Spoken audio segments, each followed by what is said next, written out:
Okay, we're live. All right. Everybody hear me? All right, well, welcome. Thank you all so much for coming. My name is Andrew Phillips. I'm the founder and executive director of Longtime. If you're here, you might have heard a little bit about us, but just in case you're kind of new to being familiar with us, we are a nonprofit online news organization covering York County, and we're focused on filling gaps in news coverage in the community and providing a foundation of solid information for better and hopefully more productive community conversations. And that is exactly why we're here tonight. Short-term rentals, I think if you're here, you're probably familiar with there being a little bit of a hot button issue in the county for the past few years. A little bit, yeah. I think at least my experience has been that there's a lot of justifiably strong opinions about the industry in the county on a lot of different sides, and what we're trying to do here tonight is provide a little context and nuance and just kind of some data on what exactly it is that we're talking about and some of the different issues around the industry and how the community might navigate this going forward. Just a bit about me. I'm a York County native, grew up in Egg Harbor, went to developer, and moved away to go to journalism school and to start a career in the industry. I moved back in 2015 and started thinking about creating a publication here to cover local government, talk a little bit, and to do some in-depth reporting on economic and social issues in the county. So that became what York County is now, just also want to introduce a few of our board members who are here with us tonight and thank them. Alan Kapishki is here, Don Volpe, Peter Manoia is here, and we also have Alicia Edelman and who else? Steve Seifert, Martha without Power, and Martha Colrane, who is a secretary member and so able to be here. Keep the mic close. Okay. Yeah. A couple other people just to thank up front. Samuel Kirstbett and Lily Sweeney are two of our team members who have helped produce our reporting on short-term rentals. And they also are not here in person tonight, but just wanted to thank them and give a shout out. Yeah, we can go ahead and go to the next slide. Okay. And actually one more after that. All right, so if you're sort of new to being familiar with NOC, the name is a little bit unusual for a news organization. It's intended to be. The idea is that knock on a door is an invitation to a conversation. And so what we're all about is not only providing news, but trying to foster community conversations about issues in the community in a productive way and in a way that hopefully leads to solutions. Just a bit more about nonprofit news in general. If you're not familiar with nonprofit news, if you've ever watched PBS and seen the sort of tagline that they put at the end of the show that this program is funded by viewers like you, we are sort of the written equivalent of that. So rather than being funded by advertising, our reporting is funded by readers like you, as well as foundation grants and major donors. And nonprofit news is really kind of arisen in response to the decline of the newspaper industry in the country.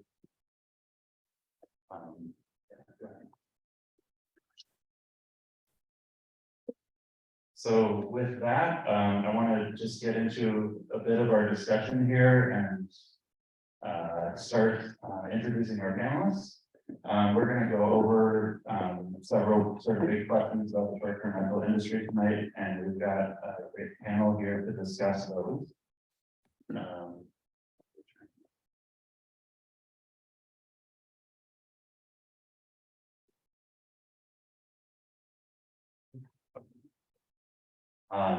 So just want to go ahead and introduce our panelists, and then we can start sort of our big picture discussion. And I guess just a note about the structure, we're going to have sort of a fairly broad, open-ended discussion among the panelists to start with, and then we'll leave some questions, or at least some time for questions at the end. From everybody here, as well as people attending on Zoom. Just wanted to note that the goal here again is to try to have a productive community conversation and to try to focus on building understanding of each other and other perspectives, rather than arguing with each other about everything. So I want to keep the conversation civil and respectful when we get to that one. So just to introduce our panel, we have Hugh Settle, who's a County Board of Supervisors member, as well as a County Statistical Planning Commission member. Mariah Good, who's the County Government's Land Use Services Director. Erica Skog, who is a short-term rental operator. Carrie Chernobyl, who works for a vacation rental management company. And then Sam Nelson, who is the manager of the Blacksmith Inn in Dallas Harbor. And I guess to start off with, I'm wondering if we could just sort of go down a line and each of you maybe introduce yourself a bit more and share what your experience has been in the short-term rental industry.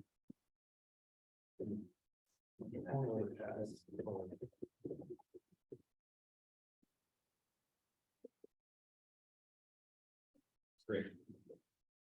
That's the no. Do we need to? How's that? Better? All right.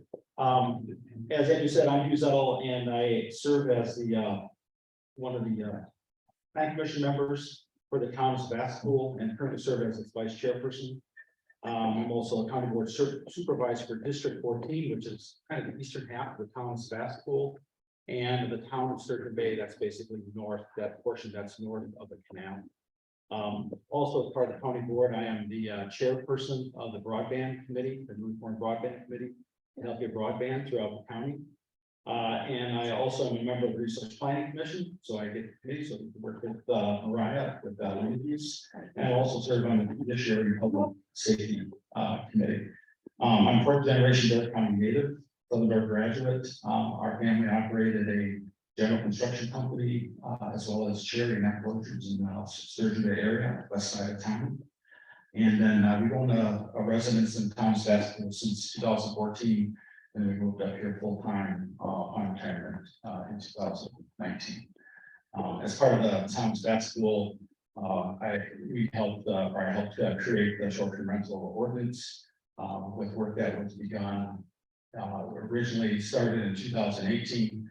Was put on pause as the town was focused on the luxury RV quarry project, which took a lot of people's time to get that matter resolved. And then the work resumed in 2020 to look at a short-term rental ordinance. The ordinance basically went through a process of review, public comment, and was implemented in November 1st for a portion of it, and then the remainder of it went active on July 1 of 2022. Hi. We turned the mics up.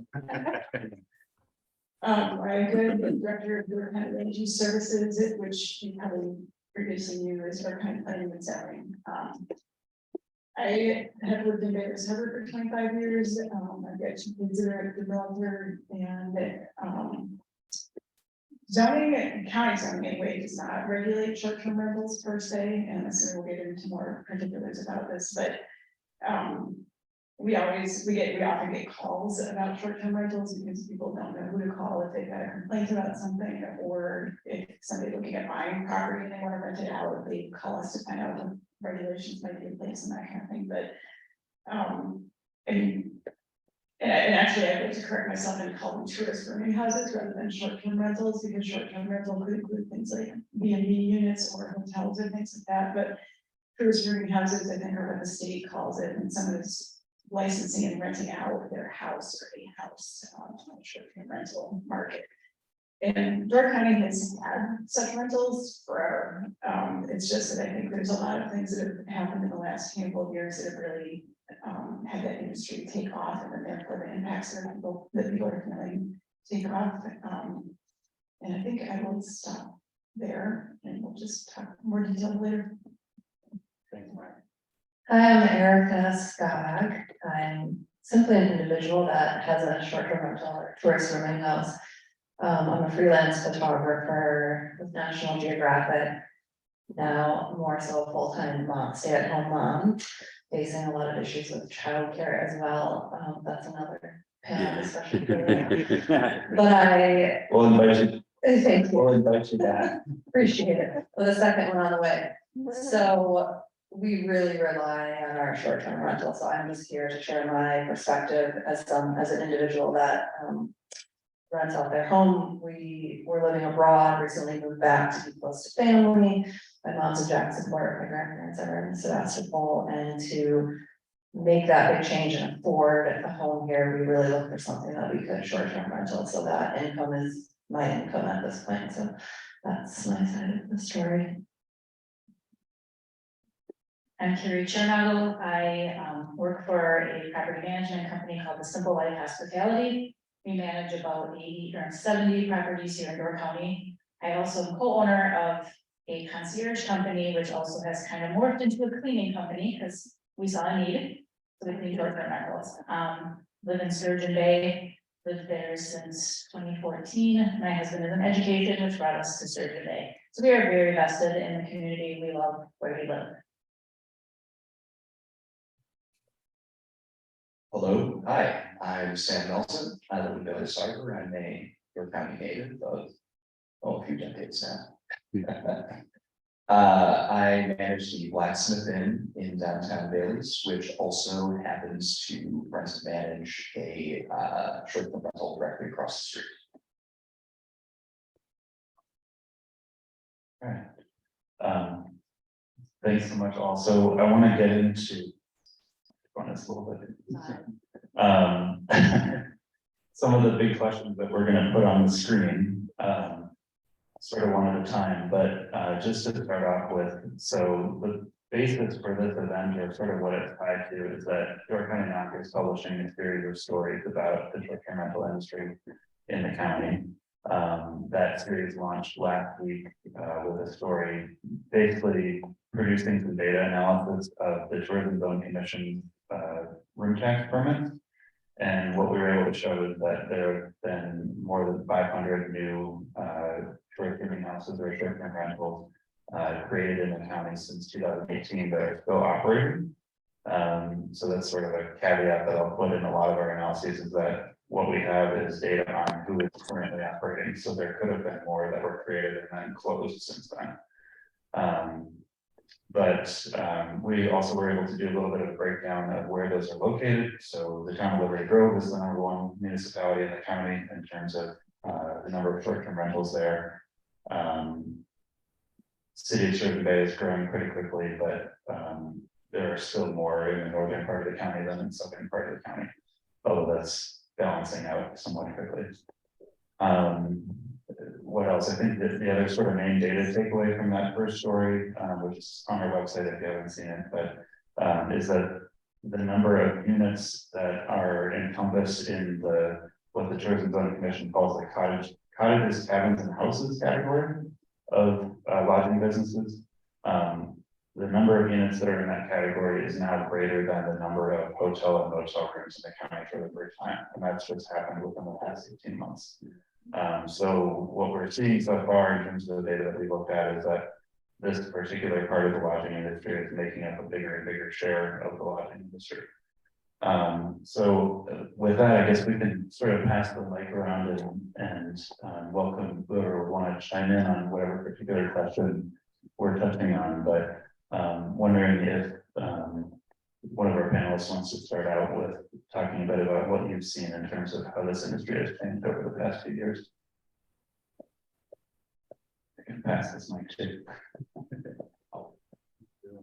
You know, I'll start. I think if you look at where we started in the town of Sebastopol, in 2020, we had 66 identified short-term rentals in the Door County tourism zone, kind of as a source of truth, kind of get a lay of the land of what we have. I think we currently have somewhere between 72 and 79 as of this year. I think the big benchmark relative to how things have changed, and looking at some of the data from both the Door County Tourism Zone and also the State Department of Agriculture, Tourism and Consumer Protection, with Liberty and Justice for All. The ACAP also publishes a lodging report quarterly that basically shows the mix of lodging types, which moving houses, bed and breakfast, and then lodging of different classes. And I think the big inflection point happened in 2017. There are two main events that happened. One is that the state passed what's called Act 59. And Act 59 basically took away a lot of the zoning rights that municipalities had relative to governing how they manage short-term rentals. So for anything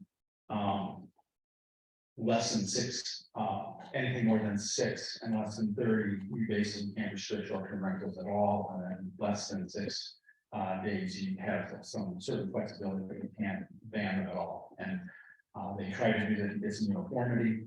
And the other kind of seminal event that happened broadly in the marketplace, that's around the time that Airbnb shifted in strategy and did a lot more focus from renting individual rooms to getting into the whole house market. And so they went in there in a big way. So those are two huge events, right?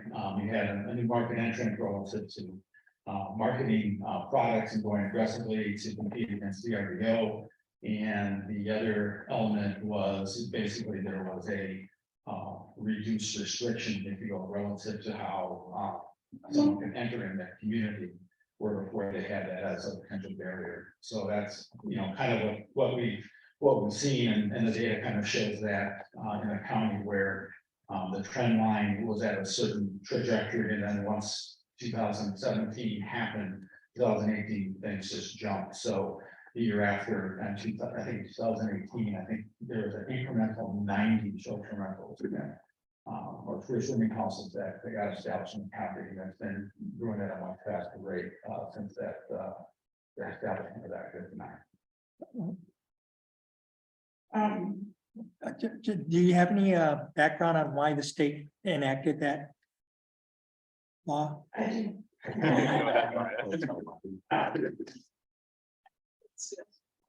But there was a lawsuit it was either in the western or northern part of the state where was. Okay, maybe there were two. Where basically a local municipality tried to call short-term rentals a commercial use because it was happening in a residential neighborhood, and the court system upheld that designation, saying, no, it's not a single family residence, it's more like a motel. And then within like a year or so after that, that new law that he was talking about got passed.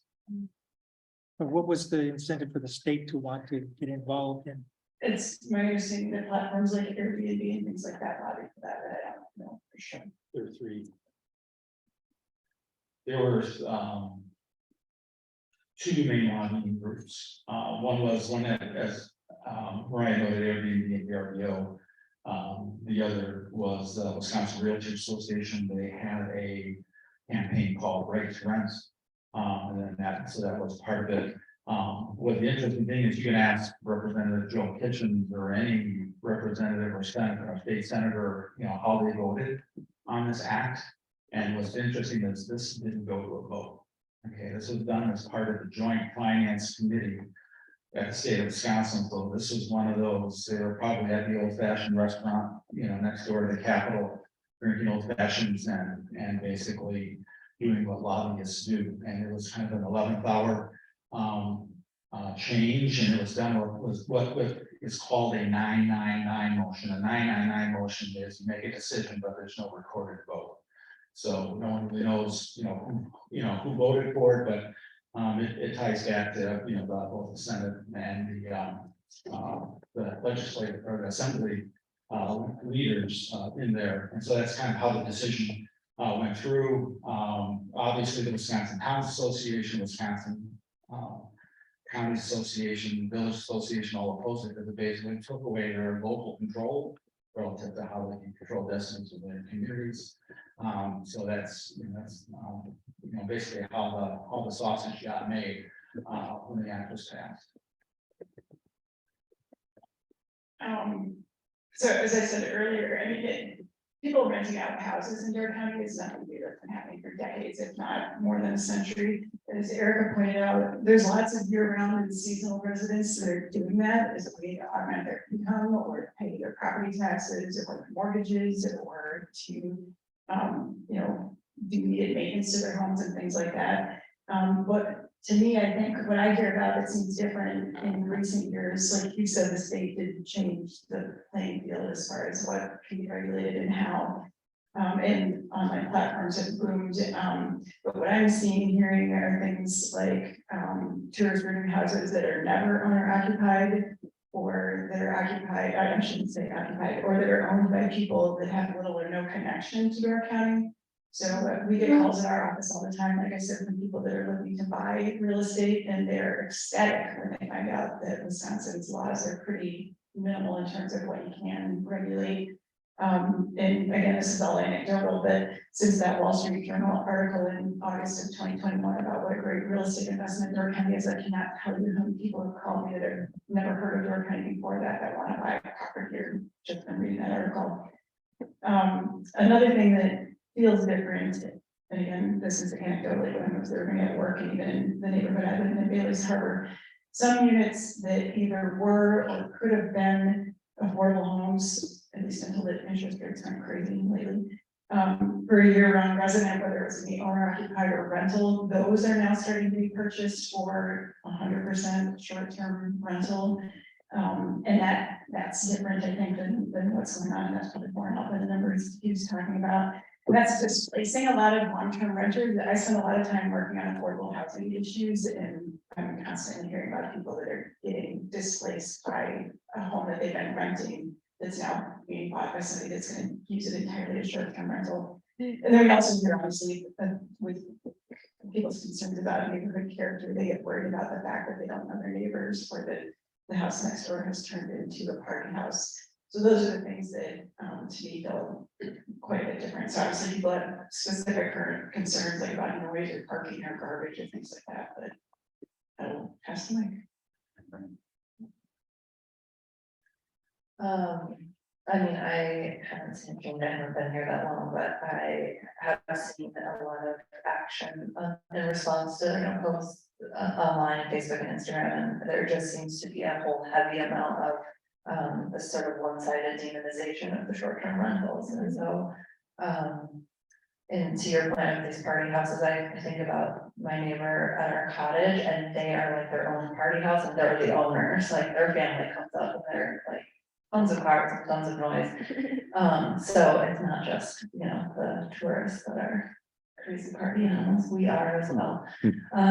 But you know, there was a recent post by you guys that said there's 500 new short-term rentals this year, and then there was a response that was, oh, great, 500 properties have been, you know, taken away from affordable housing, and so there's not a direct, obviously, correlation between, you know, 500 rentals went up, and that means 500 homes have gone. I just really want to stand here and say, short-term rentals is affordable housing for me, so it scares me when there's talk about, you know, more control or anything like that. It really does like scare me because this is how I can afford to be here. So, but I totally appreciate the fact that it's not the same for everyone, and so it's really nice to hear all sides of this. So I think.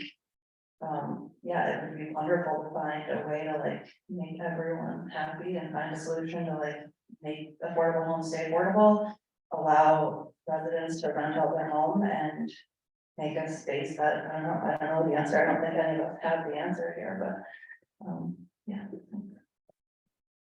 Carrie, would you mind? So I want to kind of pivot into the next question, which is what are some of the different scenarios of the different versions of what short-term rentals look like, which we've kind of started to talk about, but. Sure, I can definitely speak to that because we have a variety of properties in our company's portfolio, but as I was thinking about coming here tonight, I just kind of looked at our portfolio and about at least 90% of them fall into the second home or vacation retirement home category. We have a couple of local owners renting out for extra space, but most of them, when I meet with our owners and talk with them, they're like, we wouldn't be able to afford this home if we did not rent it out when we're not using it.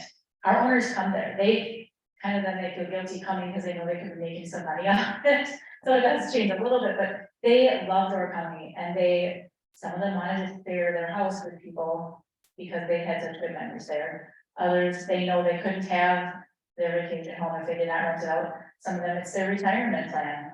Others, it's been the family for generations and maybe they can't keep it if they don't rent it out. And they don't wanna sell it because their grandma had it and they know how much it would have meant to them. So there are many reasons that people have. And yes, there are some of the investment property people, but I would say the ones in our portfolio that fall into that category, I'm gonna just, one example is a 4,000 square foot condo in Fish Street. That is definitely not an affordable, that does definitely not fall into the affordable housing category. So I think that's another thing. We hear affordable housing everywhere.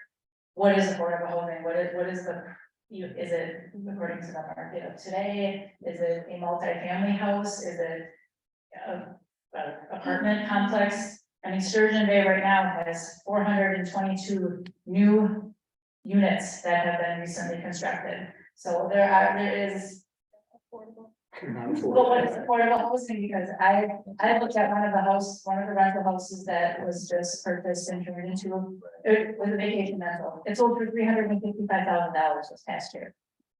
That's not an affordable house either. So I guess that's a community conversation as well as what is affordable housing. But as far as Andrew, the question there, the majority of our vacation rentals are the second home option.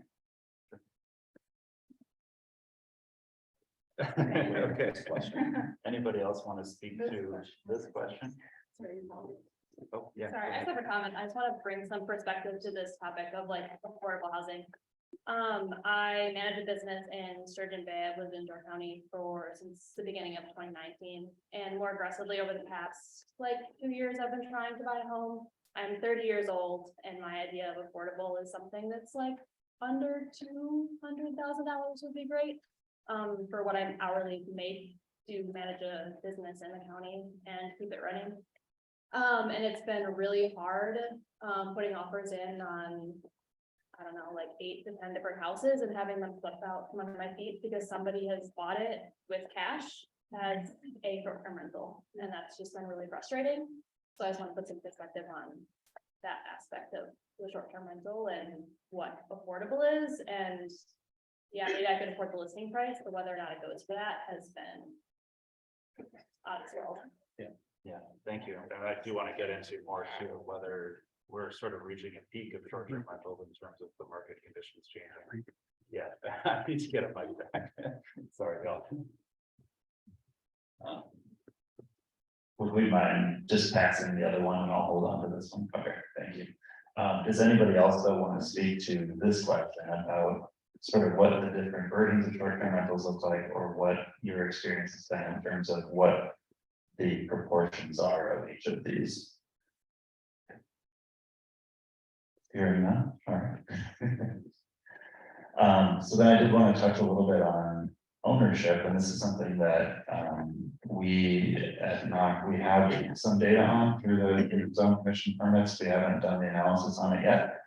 But we're interested in sort of digging into the question of, you know, what percentages of owners are in county versus out of county, in state versus out of state. But I'm hesitant about even doing that in that simple of a manner, because I think as Carrie and Erica have talked about, that kind of maybe negates the question of how connected the owners are to the community. And so even if you're not a full-time resident, doesn't mean you don't care about your county. And that's you know, having a short-term rental that's your retirement home is a very different scenario than what the audience member was just talking about in terms of investment properties. So yeah, just wanted to note this question and say that's something that we're interested in sort of digging more into and getting more data on, but I'm happy to turn it over to anybody that wants to speak about that as well. Since we did our benchmarking, we've seen, or started the ordinance, we've seen 2 changes. One is more owners are from outside of the county or primarily outside of the state, quite honestly. Used to be typically, Illinois, we're seeing a lot of growth, we're seeing a lot of increase in, Twin Cities. Minneapolis area, St. Paul is huge, we're seeing more, people that way. I think probably the biggest thing is also the increase in LLCs, and when you dig into the LLCs, then you see people from, Kansas, Colorado, Manitoba, you basically are seeing more, I think, is, this kind of this investor profile. Where they're buying, basically as an asset, and I think that's, something that we're seeing the biggest change as compared to, the folks that, drive up from Milwaukee, if it's part of their second home, or, the greater Milwaukee area, Madison area, that sort of thing. I don't really have, Andrew and I actually talked about this a couple days ago, and it's really hard. I mean, so the county, my office actually has all of the property ownership data. But you don't necessarily know when you're looking at somebody's address, whether or not they have a tie to the county or not. So I think it's gonna be really hard to dig into this at any great depth. Yeah, and that's something that Mariah and I have talked about as well, that this is probably a question that we can't really answer with data as much as we can just with, speaking to a lot of people, realtors and homeowners, to try to get at that from a more anecdotal perspective. You had mentioned LLCs purchasing properties. Is that a significant number of properties? Significant, it's growing in a trend, and I think the other part too, that, something we're seeing in the data, is, folks, it used to be someone might have, we had, 3, tuition house owners in our town that owned, multiple properties since back in 2020. One had 2 of them, one on the Bay Shore side, one on the Sebastopol side, one in Sebastopol and one in Bailey's. And another one had, one in the city of Virginia and also in the town of Sebastopol. But that's grown quite a bit, and I think part of the biggest thing when you look at the Door County Tourism Zone, that they've changed their recording of properties. It used to be typically a 1-to-1. If you had something that was designated a house, it was a unit of 1. And now, more recently, I think starting in 2022, you're seeing, I think, and actually in Egg Harbor, Village of Egg Harbor, there's a single permit holder that has 9 properties, 9 different addresses, and of course, it's an LLC. So I think that's the kind of thing, also the transparency of when, someone reports we have so many houses, Door County Tourism going, you have to kind of take that with a grain of salt. I think when they kind of merged the notion of cabins, you look at the old days of, 2007, 2008, 2009, when they started recording this, because they had very good records. They treated cabins and cottages as a separate category. I think it was 55 or 54, the number. And so, typically, right, you have a lot of cottages, right? 4 cottage units, 3 cottage units, et cetera, and that makes sense. But now we're seeing whole houses coupled underneath there. I think it's kind of masking, really how many homes are being purchased under single owner. Sounds like we've got a question on Zoom. I have 2 questions here. One of them I think I'll hold. It's an inspection question and we get to that maybe later, but this one says the home near us sold for $155,000 cash. They had 11 offers, 3 wrote letters asking to accept their offers. They were a young couple, money talks, and they were moving out of the area. Several of the people who put an offer in grew up here, have their families and jobs here. They don't want to move out of the area, but some are forced. How will we retain young families to help these folks as they age in this area and or tourist here? We have an aging neighborhood. It is nice to have a neighborhood watch type of neighborhood culture. The people who bought it do not live there. And in fact, it's been vacant for 15 months. They plan on turning it into an Airbnb and or VRBO. We are a family and like a neighborhood. So the question in there was, how will we retain young families? Sure, I'm happy to pass the mic.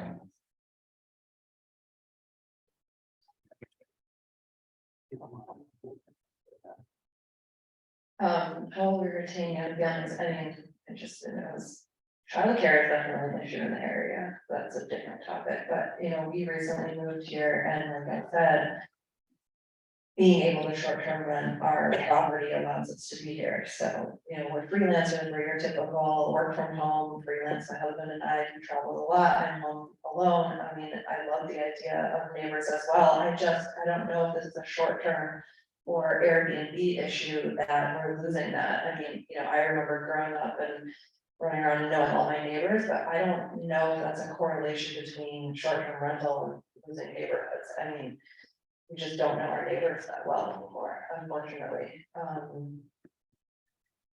So I think that's a bigger question than short-term rental. I will just not have the mic. I will speak to the real estate question a little bit about, you know, fighting with cash and getting an affordable house right now, because we got the same problem. We had to offer cash and go way over asking. And as a buyer of a home now, I think there's also an issue that doesn't directly correlate to tourist moving houses and kicking everyone out, but if you buy a property right now at what, 7% interest at an inflated rate, you know, at a $300,000 price point, you can't match the rental competitiveness of a previous homeowner that has owned that home for 20 years. They bought it for $100,000 and they have full-time renters in there paying $700 or $800 a month in Sturgeon Bay. If you were to buy a new property, really, like, you're kind of out of options to even offer affordable rentals, right? If you look at the market, I even got my real estate license to find a home because I was like sick of competing with all these other buyers. That I went to NeighborWorks, got some funding, educated myself, got my license, found this home. And now I realize that if you buy a home in this market, it's almost like impossible to offer full-time rentals. You're kind of forced into this short-term rental to even just pay for the house and the interest rate right now. So that's just another issue. I'm just gonna slide in there into the muck of real estate right now. Yeah. Yeah, I have another follow-up for the first follow-up. It's also kind of a in terms of like losing our neighborhoods and all of that. Throwing another thing into the muck that we're also struggling with is Door County is a great place for everybody, tourists, locals, and everything. But the only way that it is that way is because there are a lot of great places to eat and visit and all those things here, and need a place for the people that work at those places and run them and keep them great for everybody to live. And unfortunately, in most cases, they make minimum wage or less, and we need a place for them to live that they can afford. So more places can be open year round, so the rental community can stay here year round, and we can get rid of the shoulder season. So that's another issue, is we need to play affordable, whatever affordable is for whoever to live, so that we can keep all the places running, so that everybody can enjoy it when they're here.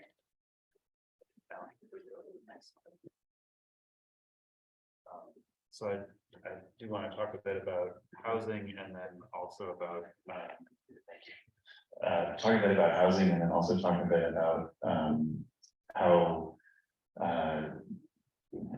not only the short-term rentals, but how service industries are doing right now in terms of worker shortages and increased demand.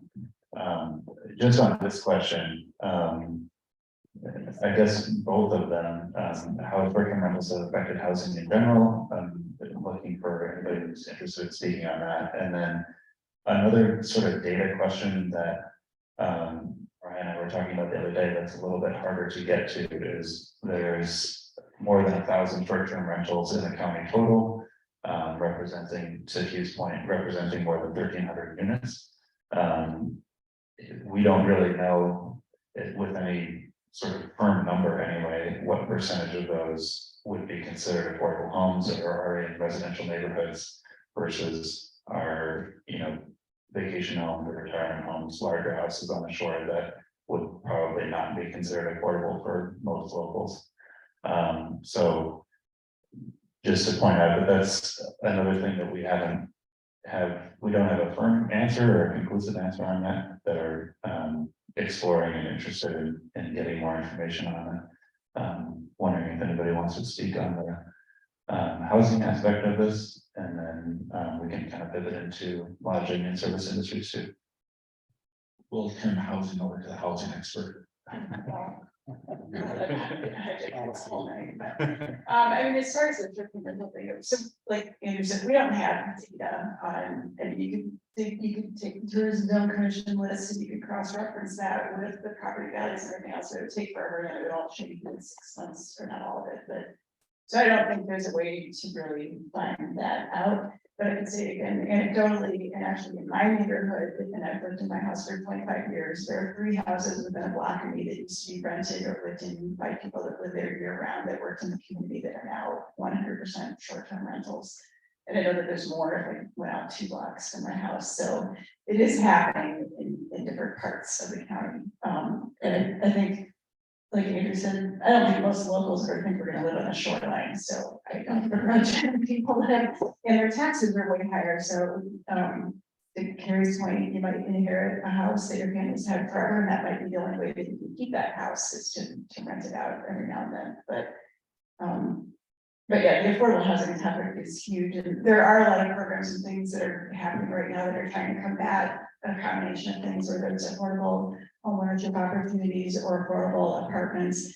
Because, yeah, there have been a lot of apartments built in Sturgeon Bay in the last handful of years, but technically none of them qualify as affordable. The only affordable units I know of that have gone up or are going up are the ones in Sister Bay near the daycare, which Marissa Downs is doing a Wisconsin Housing and Economic Development Authority low-income housing tax credit project up there.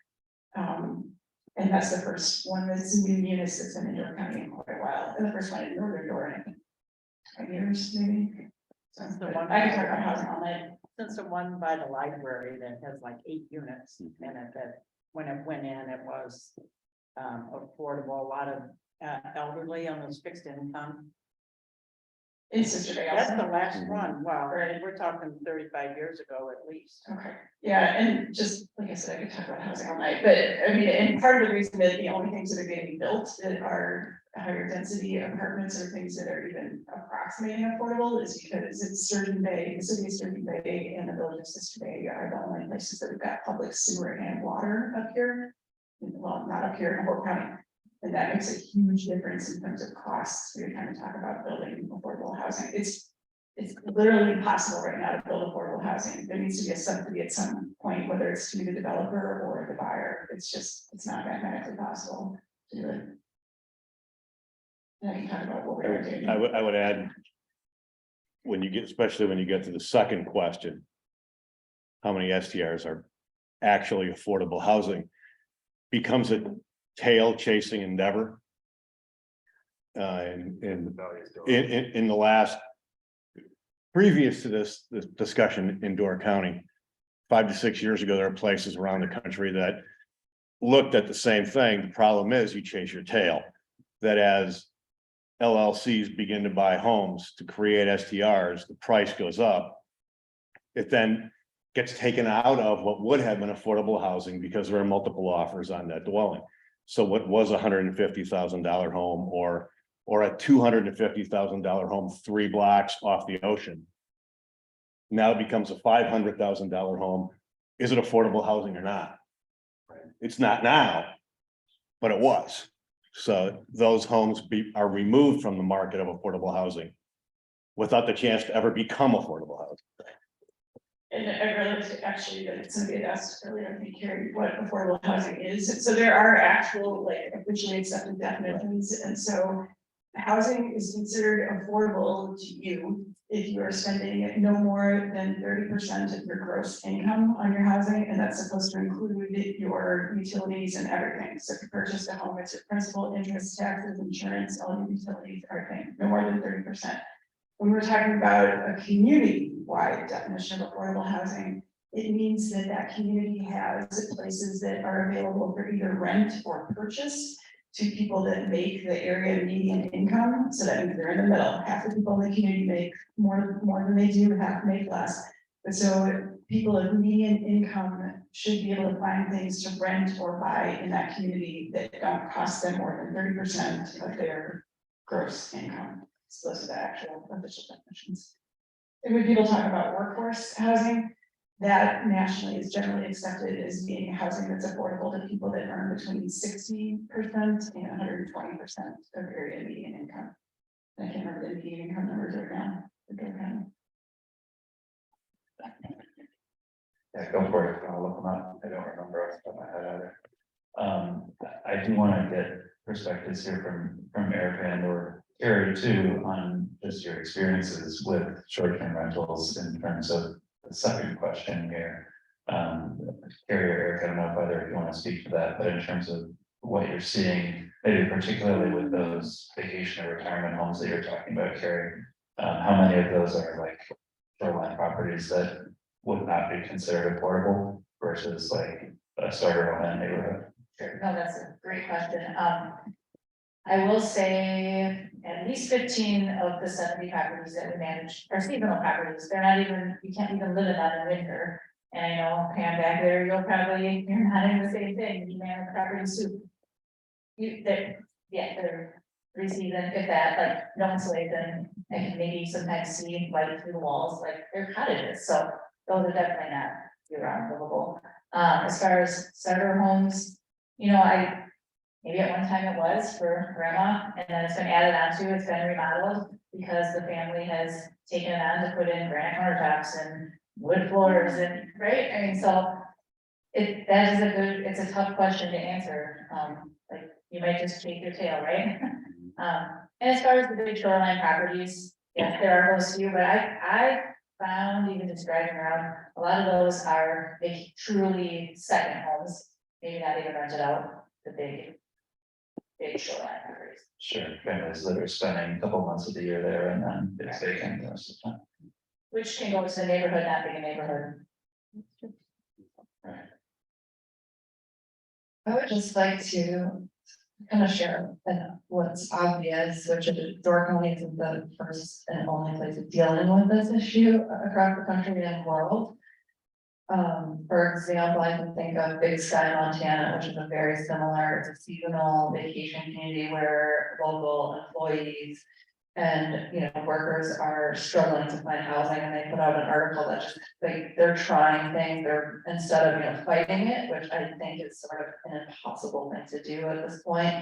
They're sort of, okay, this is happening, it's here to stay, how can we take advantage? And so I think, I don't know, my hope would be somehow the county or locals try out different, I don't know, ways to take advantage of this income generating, there's so many people want to come here, and spend their money.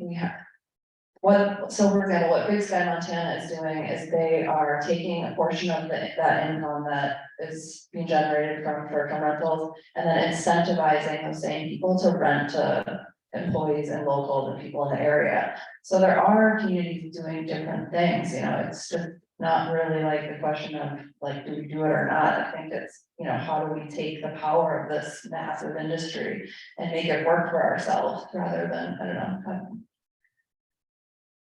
Yeah, definitely. And we'll definitely get into sort of, what some different paths forward might look like at the end too. Anybody else want to comment on this particular set of questions? Otherwise we can move on. All right. And then can I just insert, there's a question that's been sitting here a long time. Of course, yeah. The person asked, I understand that STR homes are not physically inspected before they are rented. How do we know they are safe in terms of electrical wiring and fire safety matters? Is there some inspection that can be required? This affects the safety of neighbors. Yeah, they are being inspected. There's as part of the state DACA license process, you have to have your home inspected, so. Smoke detectors, CO2, proper egress and exit out of the homes in the safety perspective. If you're in a home that has a well, which is a good proportion of them in Door County, 2/3, you have to have the water inspected. You have to have state approved and properly designed pouts for private on-site wastewater treatment system, which is about 70% of homes in the county. Roughly. And it's a big number, more than municipals, right? That have pouts. It's about half pouts and half holding tank. Okay. depending on where you're at in the county. Where you are. This person is responding that to their understanding, Sturgeon Bay houses are not getting inspections. That's not true. As part of your ordinance. That's not true. In Sturgeon Bay, I have an Airbnb. It's not operable right now. Because I lived there, I escaped the pandemic from New York City. I have like 5 permits. I had to go through the whole 9 yards with, I can never get the acronym, the Wisconsin thing of. Yeah. Thank you, thank you. Agriculture. Whole 9 yards. Craig went through one end and down the other. Yeah, I think, you don't know if you want to speak to this, but there is maybe a concern about people that are renting that haven't actually gone through the permitting process that they're supposed to go through. But by state statute and by local regulations, you are required to get inspections. Well, and the advent of Airbnb has actually made that better, because like Mariah was saying, the culture of renting out your home in Door County has always been, I mean, you rent out your family cottage, you would rent out to your neighbor, and no one was checking anything. I mean, it wasn't until we had this mass interest of actually people renting out their own homes. Now there is some control over it, whereas before this, you know, there wasn't control at all, was it? That was part of the appeasement to the lodging industry when this legislation was being considered, to make the rental properties on an even playing field with the established lodging industry. So yes, they do have to be inspected and then have their water checked on that, and they have to meet all that same criteria. There was a issue in the beginning with the significantly large number of homes that needed to be inspected in that first year when the law went into effect, plus all the businesses and, you know, everything else. And there was a shortage of inspectors. So it took a long time to get caught up with now all of these locations that needed to be inspected. But once you're in that program, you have to meet all the requirements. Yeah, that's one of the data elements that we collected. I think there is some frustration from a municipality and from a townspeople. So if I look at 2020, 44% of properties did not have a DAC license. In 2021, it actually jumped up a little bit to 46%. That was a 70, and you know, there were stakeholders that were skeptical of the numbers that we shared in our town plan commission. So in each of these instances, we actually asked DAC to audit. Here's our Door County Tourism Zone, you know, permitted properties. Can you just verify whether or not they have a traditional greenhouse license? And basically they verified our numbers. So in July 21st, right before the ordinance was approved, we were at a 31% non-compliance rate. And then after we implemented July of this year at the start, we're sitting at 11%. And most of those are property owners that have at least now 2 warning letters from DACAP. So we have a little bit of a challenge with DACAP and their, what they call their progressive enforcement policy. So some of these are just conscientious objectors, for lack of a better term. And, you know, so that's, you know, that's just that's a risk that we have to try to manage. And at the end of the day, this actually becomes a county problem, because this really gets, you know, with DACAP, it gets aligned with county public health. Right. So that's something that, you know, eventually, actually the county administrator knows about this problem. It's just a matter of how we get around to getting it fixed. And I would say the same situation in Liberty Grove. I'm Kathy Ward, and I am not speaking for the town at all, but sitting on the Tourism Zone Commission, I can vouch for the information that Hugh's been giving us, that in terms of the increase in numbers and what gets classified and all that sort of thing. And when we put our ordinance into effect, people could not get a Liberty Grove permit until they had their DACAP license, and we found the same thing. There were a number that did not have it, didn't know about it. And I recall when this legislation was going through, that one of the conversations at the Tourism Zone Commission was whether or not the commission could enforce, as in not give someone a permit if they didn't have a DACAP, license. And the thinking at the time was that the Tourism Zone Commission did not have those enforcement powers. I'm not sure if they still think that way. I might pose that question in tomorrow morning's meeting. But, so there was definitely a lack in people not applying. And I think that our ordinances have helped that come along, and especially with regard to our groundwater system that we're really worried about. We have a new comment and question from Zoom here. The traveling customer in any market now prefers a condo, cottage, or home. We are at maximum regulation, state licensing and inspection, county permit, huge taxation, and now local fees, local requirements, right to inspect, and more. STR companies make huge tax contributions to their communities. What portion of that goes to support the businesses that produce that tax money? Do we know what they mean by the businesses that produce that tax? I think they're talking about the STRs themselves. Well, how much of that tax money is coming back to support? Well, 70% of it goes toward marketing the county, so maybe that's an indirect benefit. Yeah, I'm not sure. You else want to speak to that? Sam, go for it. I would like to speak to the way that STRs are regulated. You do need it for the folks on Zoom, please. Thank you. I would like to speak to the way that STRs are regulated separately from traditional lodging businesses. Managing one entity on either side of that line, I feel like I have a unique perspective here. We've been talking about how STRs have been increasingly regulated. However, they are not being held to the same standard as traditional lodging businesses, and I believe it is disingenuous to say that they are. Now, that speaks to the roots of the issue with STRs, which is that the sector has more or less been the Wild West for the last 10 years since Airbnb and VRBO came on the market. They opened up the sector in a huge way, and regulation, as it so often does, has been trailed. Now, when regulation trails the actual sector itself, you end up with all kinds of negative externalities to the community that are not taken into account.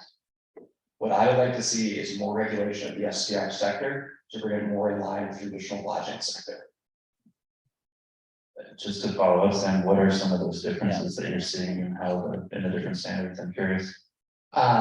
Standards such as accessibility, such as staircases, ramps, ADA requirements, standards such as health inspections, fire inspections. Now, those do happen with STRs, but the standards are different and the visits are much more infrequent.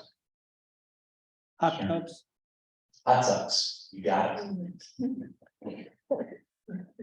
The question raised about what are these taxes doing for benefiting the STRs? But I think there's another area that hasn't been at least addressed here publicly tonight about a hidden cost, especially in Door County, because I realize other municipalities and parts of the country have these problems, but we have a very elderly population here. And as we age, we all need additional services, and not seasonal services, but year-round services. So that could be as simple as medical facilities or whatever it might be, your lawn care, house cleaning. And if there are no people to do that, then it becomes unlivable for some of these aging people that have to change their lifestyle. Another is fire volunteers and EMT. When we in Liberty Grove, 20% of the homes are STRs. So that's 20% of homes that don't have somebody that may have volunteered for the local fire or EMT or a community organization to help maintain the parks, or all these other things that you get from a normal community. And then lastly, to add on to what else has been said, when you don't have enough people to provide services for your tourism, people are going to get angry and likely stop coming. Right. And so you're killing the golden goose at some point. There is a tipping point. I don't have the answer. I don't know what that number is. But has anybody sort of looked at these larger overall issues about safety, fire, and aging population services? Right. I appreciate that. Those are all questions that we're interested in digging into more, and I've been talking to people the past couple of weeks who say, either for the reasons you're talking about, or just because of interest rates going up and the housing market going up, that we're past the tipping point in terms of return on investment for somebody who's buying a property as a short-term rental. I know he wants to speak to this as well, and I want to get back to Sam or anybody else who wants to talk about these questions around. Actually, let Sam finish on that one, and then we can come back to them, because that's a broader Sure. social question. Get that. So Sam, if you're up for talking about this or anybody else, what I wanted to get into is we've had some perspective on what happens when workers can't find a place to live affordably. And what I want to get into a bit is we've had a big increase in demand for housekeepers because of short-term rentals, electricians, plumbers, septic tank pump out companies. Just curious for perspectives on. That was weird. We lost our. Sorry about that. I don't know. It's a nice picture though. Especially today. I don't know where that went.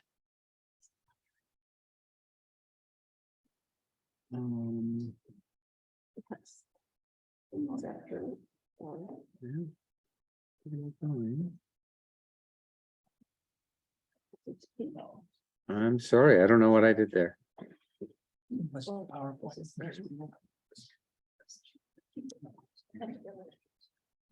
I just need to go back to screen sharing, I suppose, but I think it may have just shut down. Oh, I don't Okay. know what happened. You're back. thanks.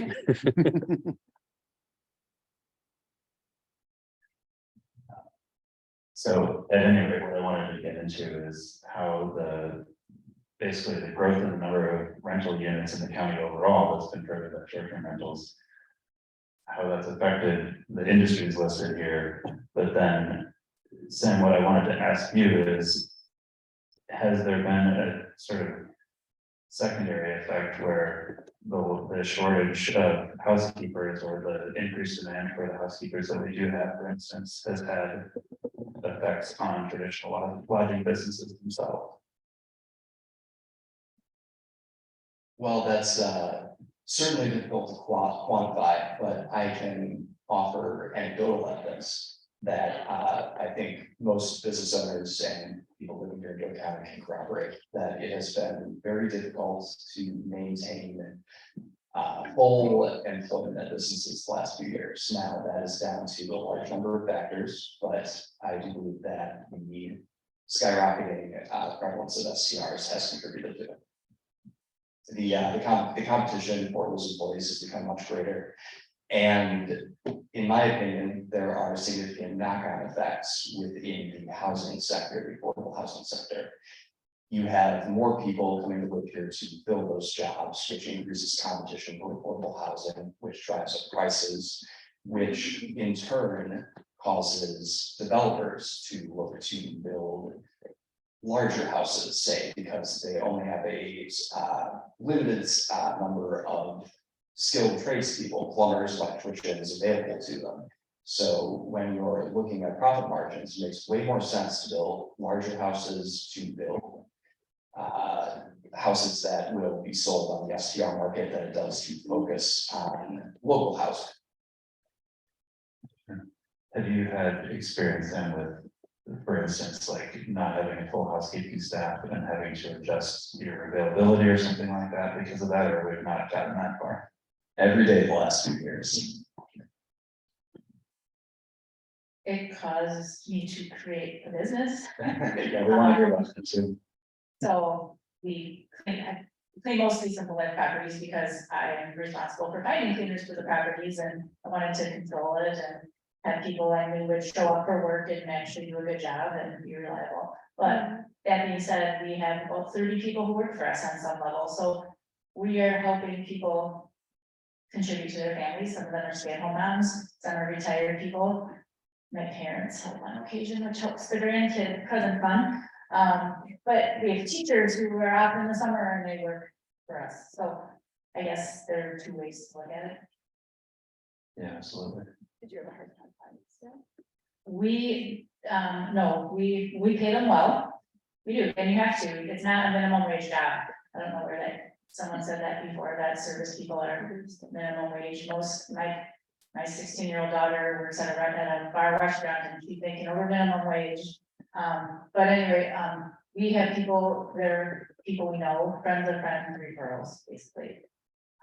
So we have managed to find people, but we treat them well.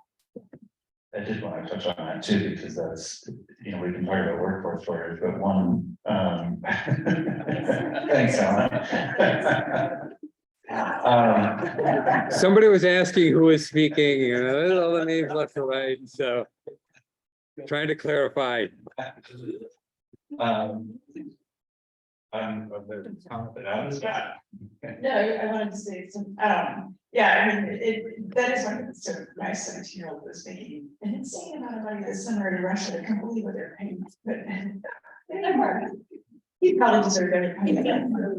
But I mean, this is going to be a bigger problem societally because of the aging of our entire country. And Wisconsin is really old compared to the country, which is getting older. And Door County is really, really old. I think that's the oldest county now per capita compared to all the other counties in the state.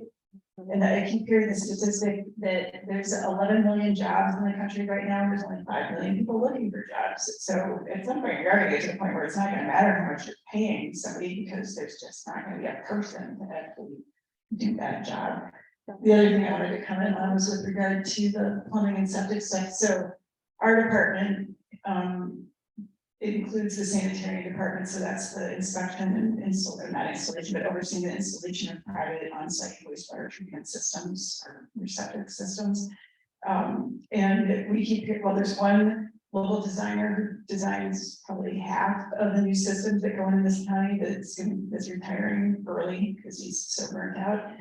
We keep hearing about a couple of other plumbers that are going to be retiring as well, and I'm not hearing about people that are coming in and taking over those companies.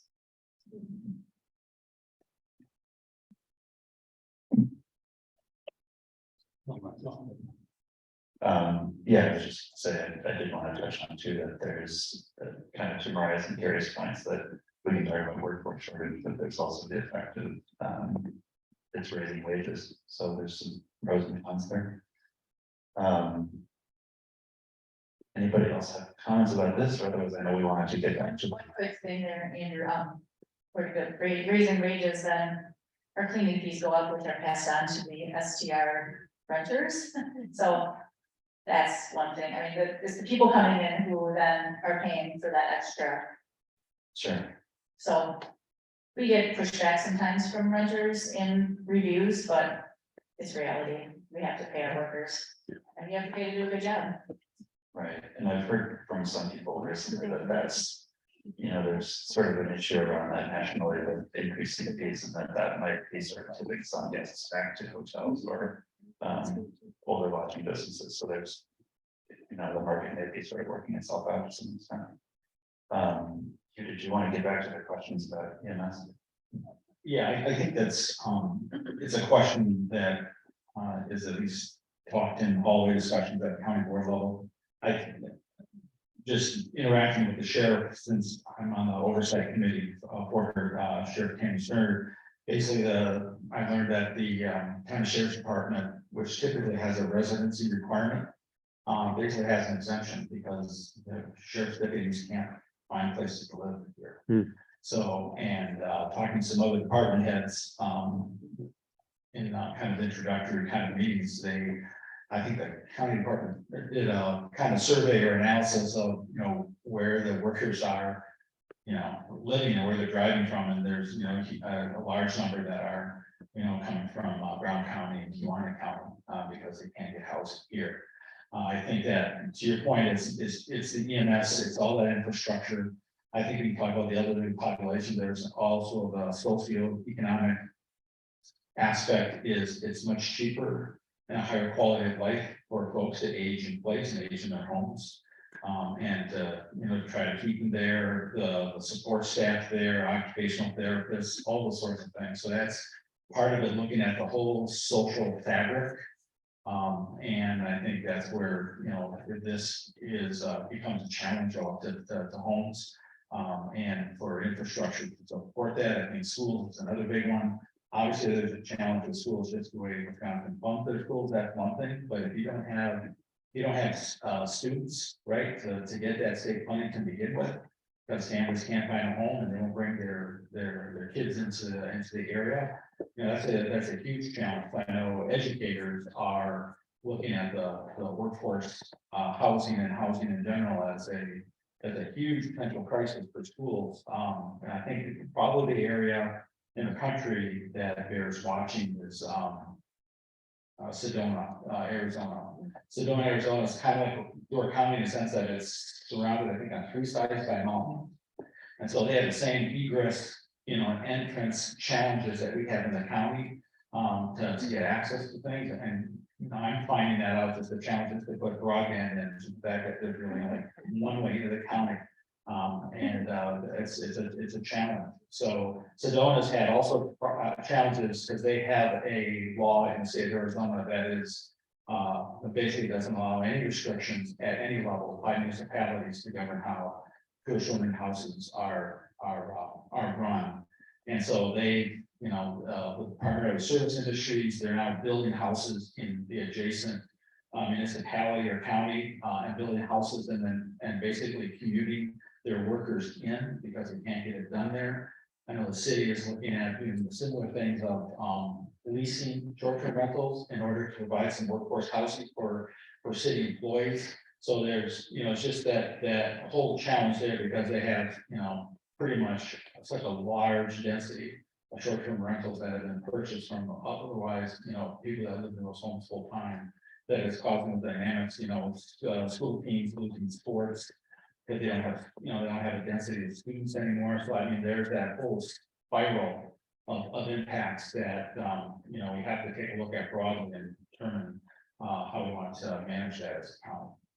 If every fireman's 60+, and your house is burning or you need rescue, now we're talking lives. Right. And I know that the county's, and I don't know if Mariah wants to speak to this at all, it's not your department, but I'm thinking of the employee retention and training for analysts at the county level. Okay, that's fine. There's, I know the county's made some efforts to add new training and employee retention programs to try to help at least in terms of the county EMS department, but certainly doesn't address the issue, especially with volunteer departments in Illinois. Other comments about these topics before we move on to the next? The EMS or emergency service rescue thing just covered something. I had somebody call me last year complaining about the short-term rental that was next to them, and I don't remember even what town it was in, but I know it was. Say let's like maybe a 3-bedroom house and it was being rented out to like 18 people, and that was how it was advertised. And the person that was calling me said, I used to be a volunteer firefighter where it came from, and it would never have occurred to me in a million years if I were throwing up in a fire in a 3-bedroom house and there might be 18 people in there that needed to rescue. So that's another thing that, I mean, I know some of the towns are now putting capacity limits on the short term around the first remain houses, but there isn't one when the state issues the license for those. They just get the license to rent it out. That definitely speaks to the septic capacity question too.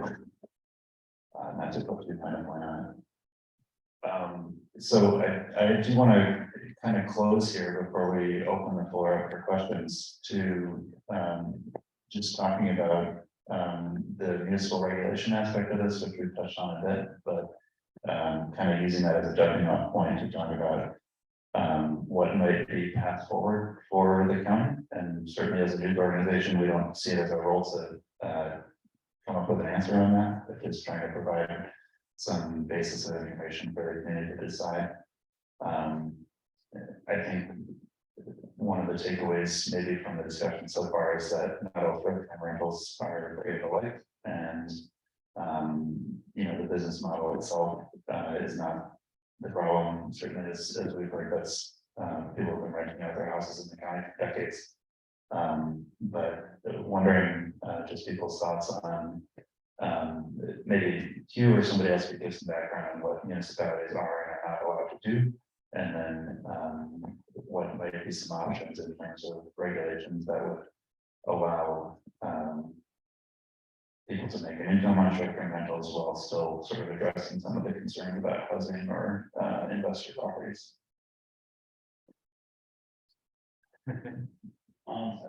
Zoning is kind of a simple one for the towns of Asheville, because we're part of the Door County Comprehensive Zoning, just like Liberty Grove. I think that Walter, Bailey's Harbor, Forest yeah, Counselor's Bay.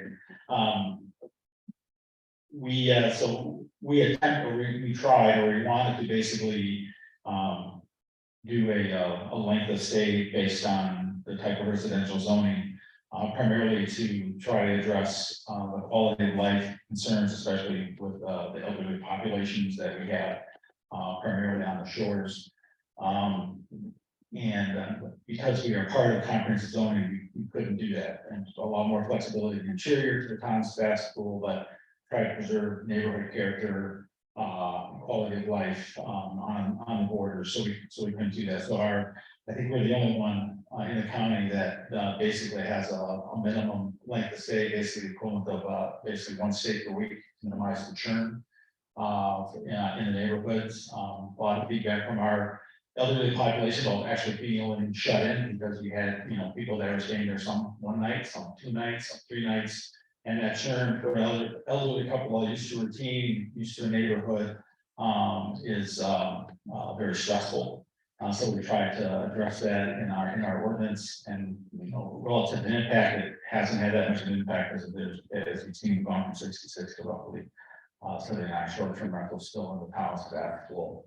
I think most of the towns have some sort of property rules. I think one of the things, relative to quiet hours, some have things relative to management pets. Parking is a big challenge, especially in the scenario that Mariah talked about with a 3-bedroom house, and they advertised 18 people. So that's parking it's a problem, especially putting things, folks in the right of way. Where some people think, because if you go up to the blacktop, it's still the property, but obviously that's, a town road right away, or a county road right away, that, you need to make sure there's, proper access. We have our ordinance basically gets done on an annual basis.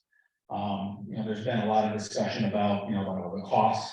I think one of the misconceptions is, well, the town is the best school making $300, they're making money off of me. That's not fair.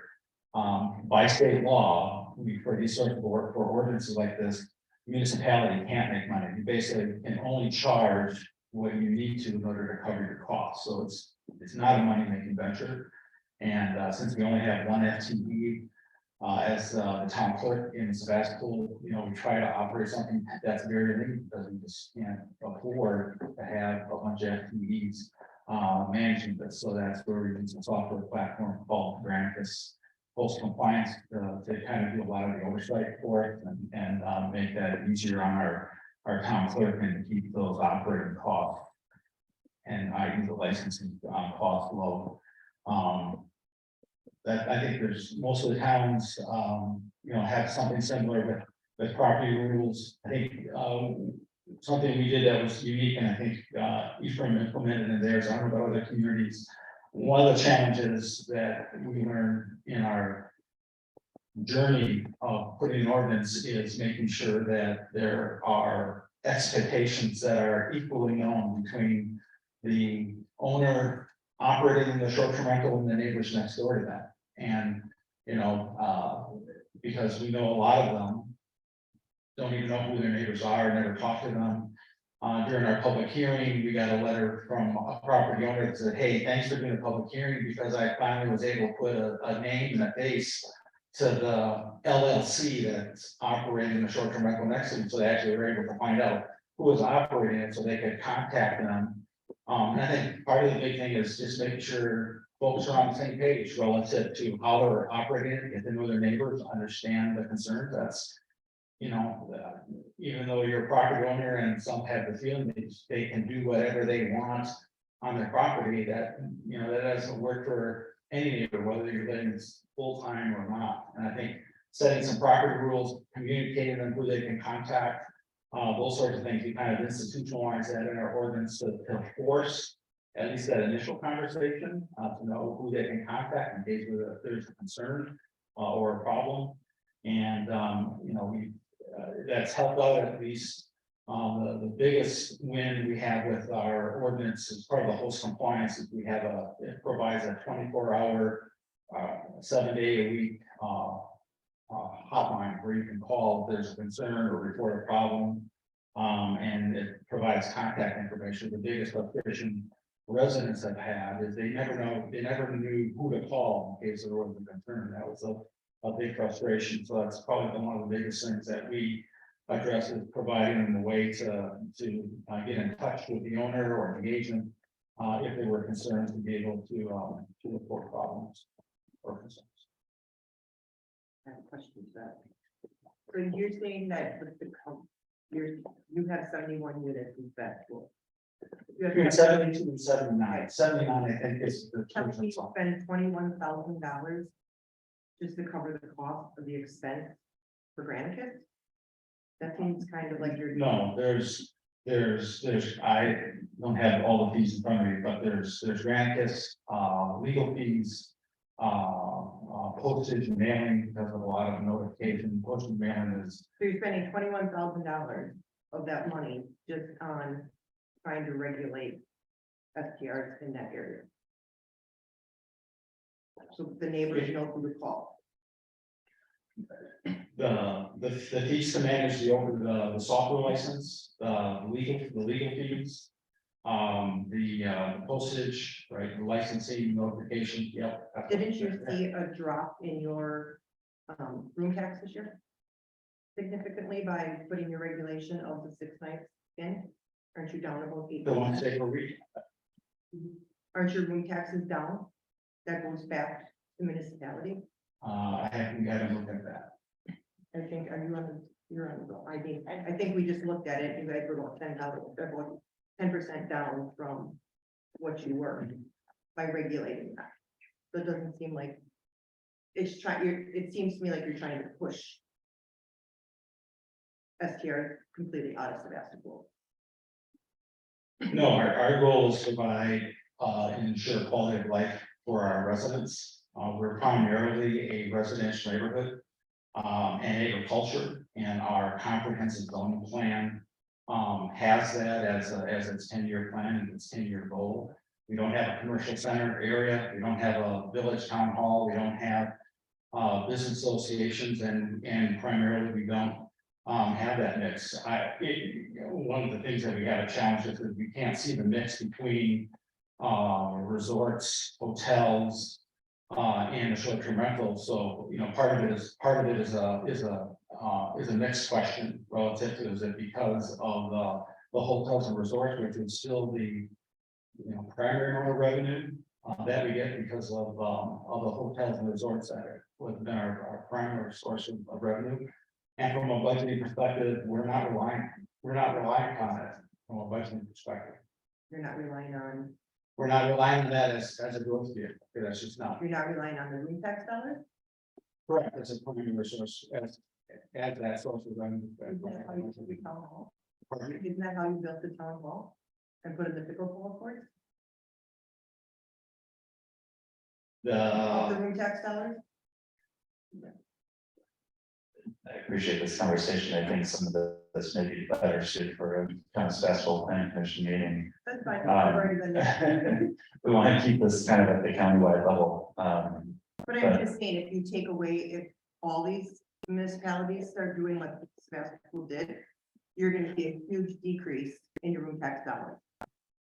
Sure, And I that's appreciate that. that's what's going back to each municipality to run your roads, to put in different things in your, so you're taking away from people's kind of livelihood. That's what my point is. No, I appreciate From that. having strict regulations. And that's kind of, that points to what I'm trying to get at with these questions is there a balance to be struck where there's some regulations that address community concerns while still allowing the business model and the benefits that it provides, both for the communities and for the owners and operators. So happy to take other perspectives on that as well. I just have a couple of points that I would like to address in response to the audience members' comments. The first of which being that room tax dollars are distributed at a county-wide level. Now I am not affiliated with the town of Sebastopol, but I have a hard time seeing how the pickleball courts were built solely with room tax dollars.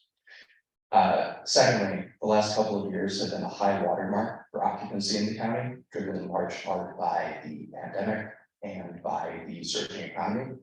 We have seen occupancy rates fall a little bit this year. And while it is hard to disentangle that from all the other factors, I would hesitate to draw a direct line of falling occupancy rates to STR regulations in Sebastopol and in the wider area.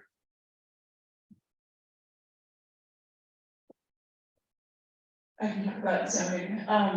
So like Erica brought it, well, there's a lot of things that other areas of the country are doing, whether it's with zoning and how they're regulating things, whether it's short-term rentals or other affordable housing programs. And there are a lot of things that are being done in other parts of the country that you can't do in Wisconsin because of how our state laws are written. So one of those things that we can't do is say which zoning districts short-term rentals or tourist renting houses can go in. And you can't set like a cap, so you can't say, you know, our town has 1,000 housing units and we're gonna have 10% worth of licenses to get out, like the licenses, you can't do that, so you can't like set a cap. You can't, as Hugh has already elaborated, there's not much you can do. You can set minimum lengths of stay, you can set permitting requirements, but you really can't say where they can go or how many of them there can be. And that seems to be the complaint that I've heard, that there is, that people wish that there was a cap in each municipality. So it'd be like a liquor license, you'd be on a waiting list, and then when somebody which there's would then be able to take one on. Under state law, they can be regulated, although again, minimally by either a county, a city, a village, or a town. Door County is not going to tackle that as a county. There's too much disagreement between the towns as far as whether or not or how they want to regulate them. And we just don't have a staff. I can't even imagine what my staff would do if we had to run around and try and keep track of too many people sleeping in whatever over the course of a weekend at 1,200 places in the county. So it's just not anything that the counties would be able to regulate, even outside the confines of zoning.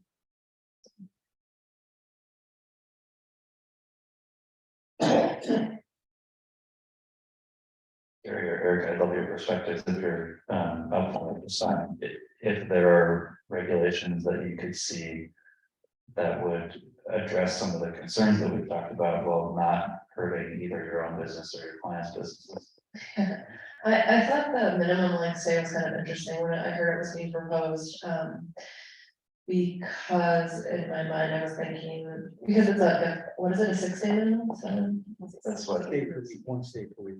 One Yeah, stay. so it's either a 6-day minimum, it's either a 6-day minimum or there's some regulations around if you have a shorter stay, then you have to have a longer gap in between the next.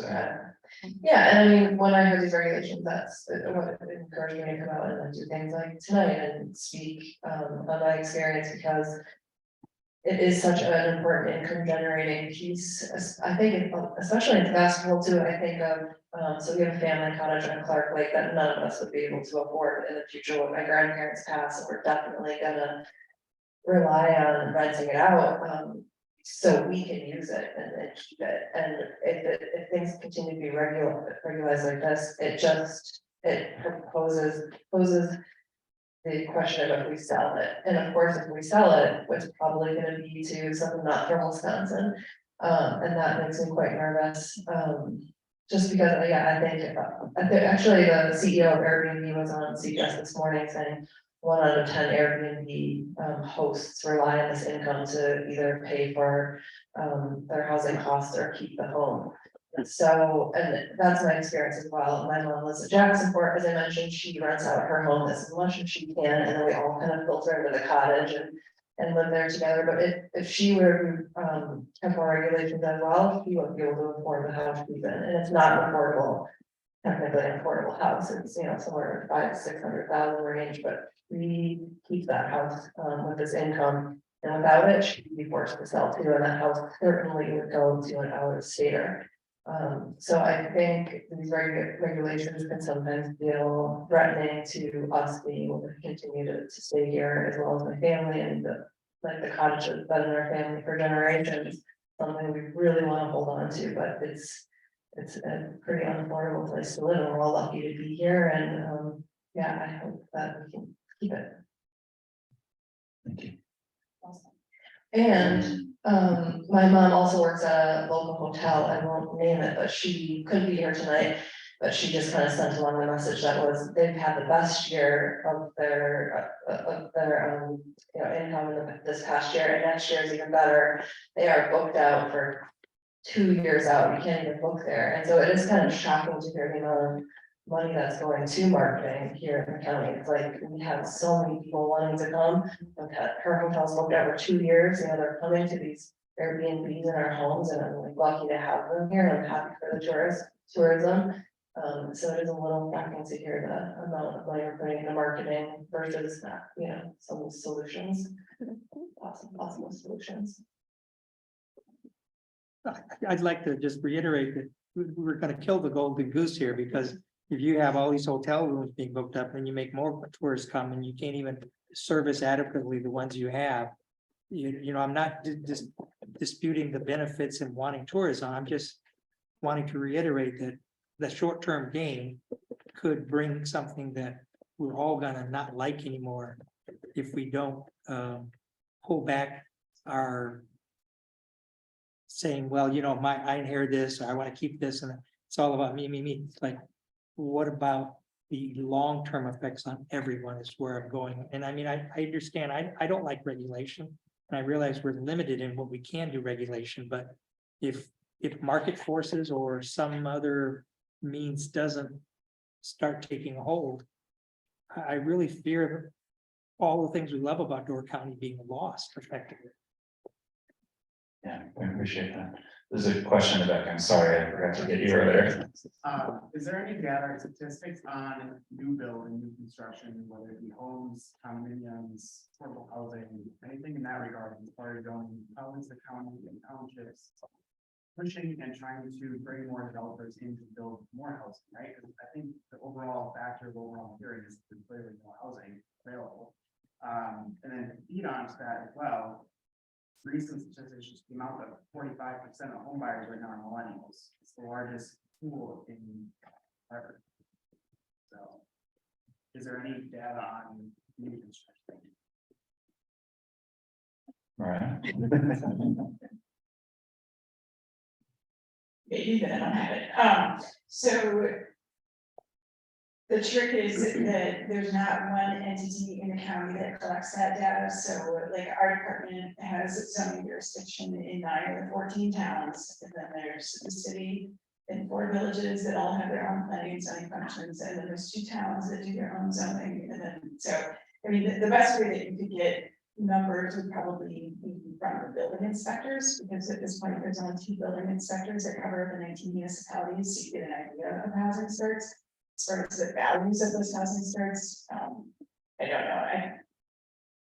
I think I can say with certainty that almost none of them would qualify as affordable. At least if you're going to use a community-wide definition of somebody that makes median income.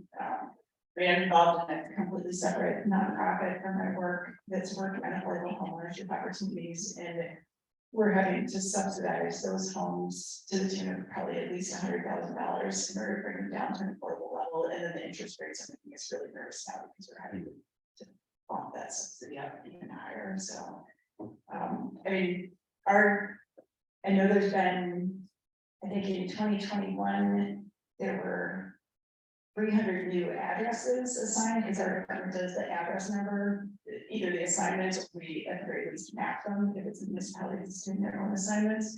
I think we were about 300 new addresses. It doesn't mean that's what we did last year, but most of us get billed in our counties residential, so. And that was a really big number compared to these.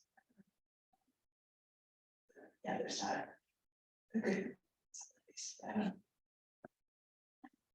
So, and for Liberty Grove, I've asked that question, how many permits, building permits are out there at say this time? I've asked that question throughout the last year and a half, and every couple of months, because of course a permit's gonna be valid for a significant period of time. But the answer to that question for Liberty Grove has been anywhere from 23 to 28 at the time that I asked the question. So I'm not sure what that's translating into, say, over a year's time. The number of residents in Liberty Grove has definitely gone up in the last 2 years. But to Mariah's point, none of that falls in the affordable range for people who live and work up here. Live and work, especially in the industry and, you know, whether you're a dental thank you. Thank you. Hygienist, you know, restaurant worker, anything like that. I'd like to point out,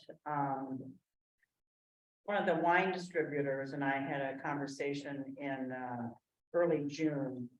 He has clients all up and down the county, restaurants and stores. And at one point he counted 1,000 seats not filled on any given night in the county due to restaurants not being open all the time, whatever.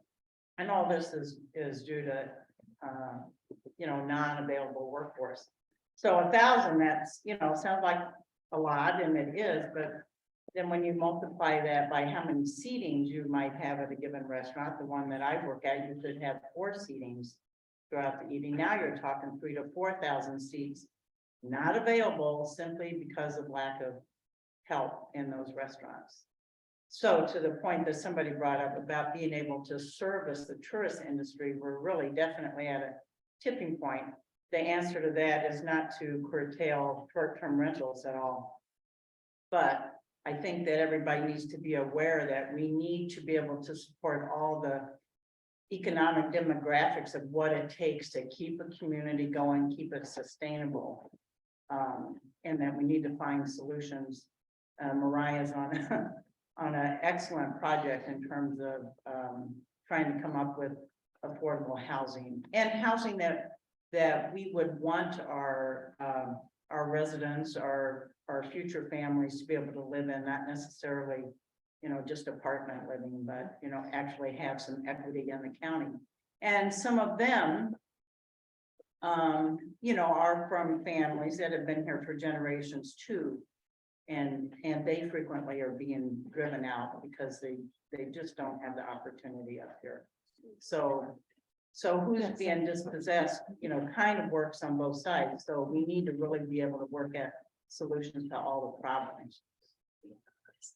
And not necessarily lay blame, but let's get some solutions going here. And can I add to that as well? Can the municipalities or the county do any kind of benefits to drive more building, right? Like to bring more developers in to improve the housing and add more than just the permit that you see. I mean, I think Hugh and Ryan can probably speak to that, but just briefly, I know that the county used some of the COVID relief money that it got to help build the affordable housing developments as Ray and Ryan mentioned. And then also to contribute to the housing partnership nonprofit organization. So that's a one-off thing, but just wanted to mention that. Another thing that I think we're going to explore or talk about, at least in the county, is at the Wisconsin County Association meeting. They had 2 presentations, one from Winnebago County and one from Washington County. And one of their approaches are to look at the zoning for, you know, business subdivisions and the added cost for subdivisions. And I know we have some minimum lot size requirements that, you know, reducing lot sizes make the lots more affordable. In Washington County, they're looking at changes of things like road width types of curbs, all those things that add costs into a subdivision, and I know the county is partnering, or Washington County is partnering with some Washington County businesses where they, basically buying it. The county has a 40-acre plot of land, they're changing the zoning size, they're changing road dimensions, those are things, so that lot sizes can be smaller. And then they're also doing a kind of a joint fund, they kind of estimated that to actually build what they call an affordable home in that southern part of the state is roughly between $200,000 to $300,000. And so they're looking at ways to get grant funding to fund some of that, and some of that also coming from the local businesses to do that jointly. So some things that do some zoning, removal of restrictions for lot size and those sorts of things for that, and make that part affordable, and then ways in order to, for construction, to make that smaller. And I think, we have the challenges here, just for both labor costs, and also what is kind of the minimum threshold that a builder needs here in order to construct. That's a good point, because I remember when I first tried to move here, I tried to buy a small property and build a small house, and the zoning regulations force you to build big and Dortmund, stay big. It's, not affordable to even come in here and try to build small and afford a little place. So if those things change, that would be incredibly helpful for people just trying to move here and build small and economic. It's not possible, period. Okay, so the county actually did a massive overhaul to most of our regulations with regard to housing last year, and then those got adopted in February and March by the county board. I haven't seen a single person that's come in that's been like, yay, we can build smaller houses now, because we did create 4 different scenarios in which somebody can build smaller houses and stuff no one's taking advantage of any of it. And I don't even know if you can even build a small house that you can even do that affordably, because again, the only place that we've got public sewer and water is Sister Bay and Sturgeon Bay. And if you're gonna buy a lot, even a tiny little lot, and put in a driveway and put in a well and a septic, before you even stick a shovel in the ground to do your house, you probably will have sunk. Actually, I can't do math right now. You will probably sunk at least $100,000 of that before you even start building your house. And right now, the square footage cost to build houses, even modest houses, I'm hearing that it's at least $175 and maybe even up to $225 a square foot on water. So even if you build your, 500 square foot house, it's not gonna be affordable. I know Jeff has experience in this area. There was a question about that too. How are the funds for that are collected for all the room taxes? How are those allocated? I know there's a lot of talk about how it went to marketing different areas to get people up here. How are those allocated? We're seeing such an influx of tourism, and I'm a short-term rental owner. I live in Green Bay. We have a second home up here and we rent it out. And I keep track of where people are coming from. They're coming from Indiana and Iowa and Minnesota, and I have people from Texas this year. So the dollars are coming in, but they're going back out to get more people here. Couldn't those funds be allocated better for infrastructure like sewer, like water? I mean, I don't know the intricacies of that. It's governed by state law, so no, is the short answer. 78% of it has to be used for marketing. So room tax has to be used for marketing. 70% of the dollars have to be used for marketing.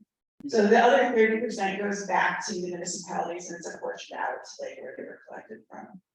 Was that part of 59? No, that's been around for. That's a lot. Since before since before the county adopted the room tax. So can resources be allocated to try to change that, or is this unchangeable? Can we market to contractors?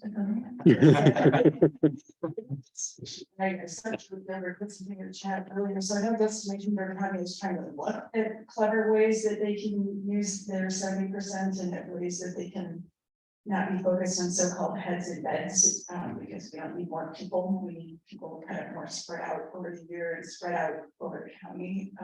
But they are required by state law to use 70% of that money for marketing. And the Destination Burger County, the Visitor Bureau is the entity that's dedicated to do that for the tourism commission. It seems like a double-edged sword, we want people to come up here. But we only can have, if we have so many people, we don't have resources for them. We need some money to try to build more. So So the 30% that the towns get back, they can use on whatever they want, so they're not bound by that. And most of the towns that use those to hire like the building, or it's not building, the community association directors or things like that. So there's money that's kind of being funneled back into the municipalities, but a lot of it's kind of. Some towns have added a little extra tax on as well. 0.5% Sister Bay and a car. Did you do that too? They might have, I don't know.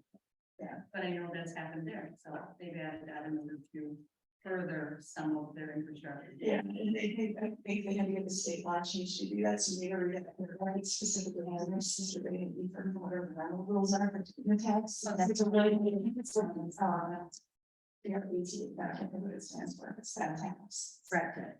Yes, the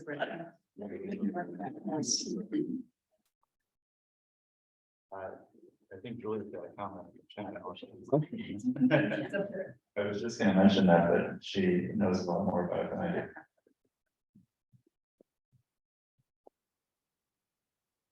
Oh, you want me to read it? Yeah. Oh, yeah, sorry.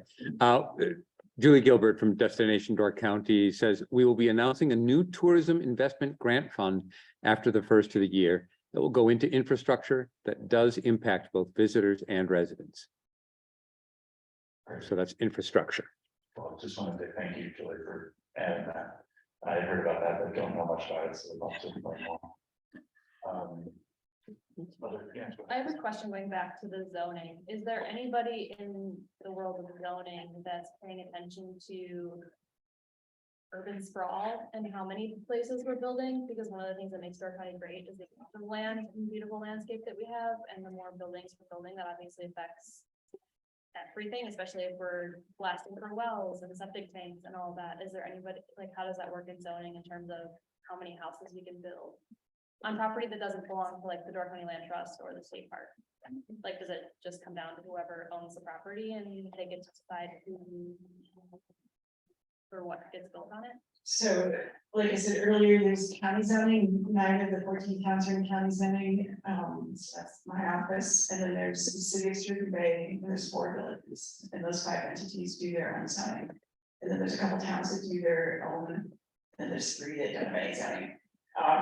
But I mean, in theory, like, we all have comprehensive plans, and that lays out the revision for the next 20 years, and those include future land use maps, so you kind of map out, like, this is where we want residential and commercial, this is where we want open space and agriculture and whatever. And then we have zoning maps that dictate what actually can happen on the ground now, and zoning ordinances dictate lot sizes and density and things like that.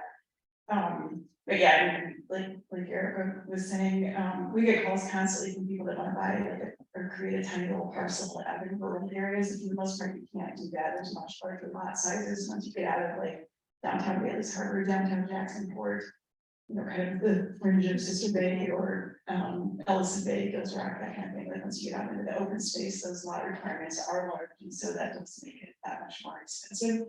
But it's also not a really super great cost-effective proposition to try and put a whole lot of housing in those areas because you don't have infrastructure, you know, you don't have sewer, you don't have water, you don't have stormwater systems, you have minimal, very, very minimal public transportation and, you know, very minimal trails and things like that. So it's not the best idea to try and put the housing in those outer areas anyway. But if you look at petition to rezone their properties, sometimes it's allowed.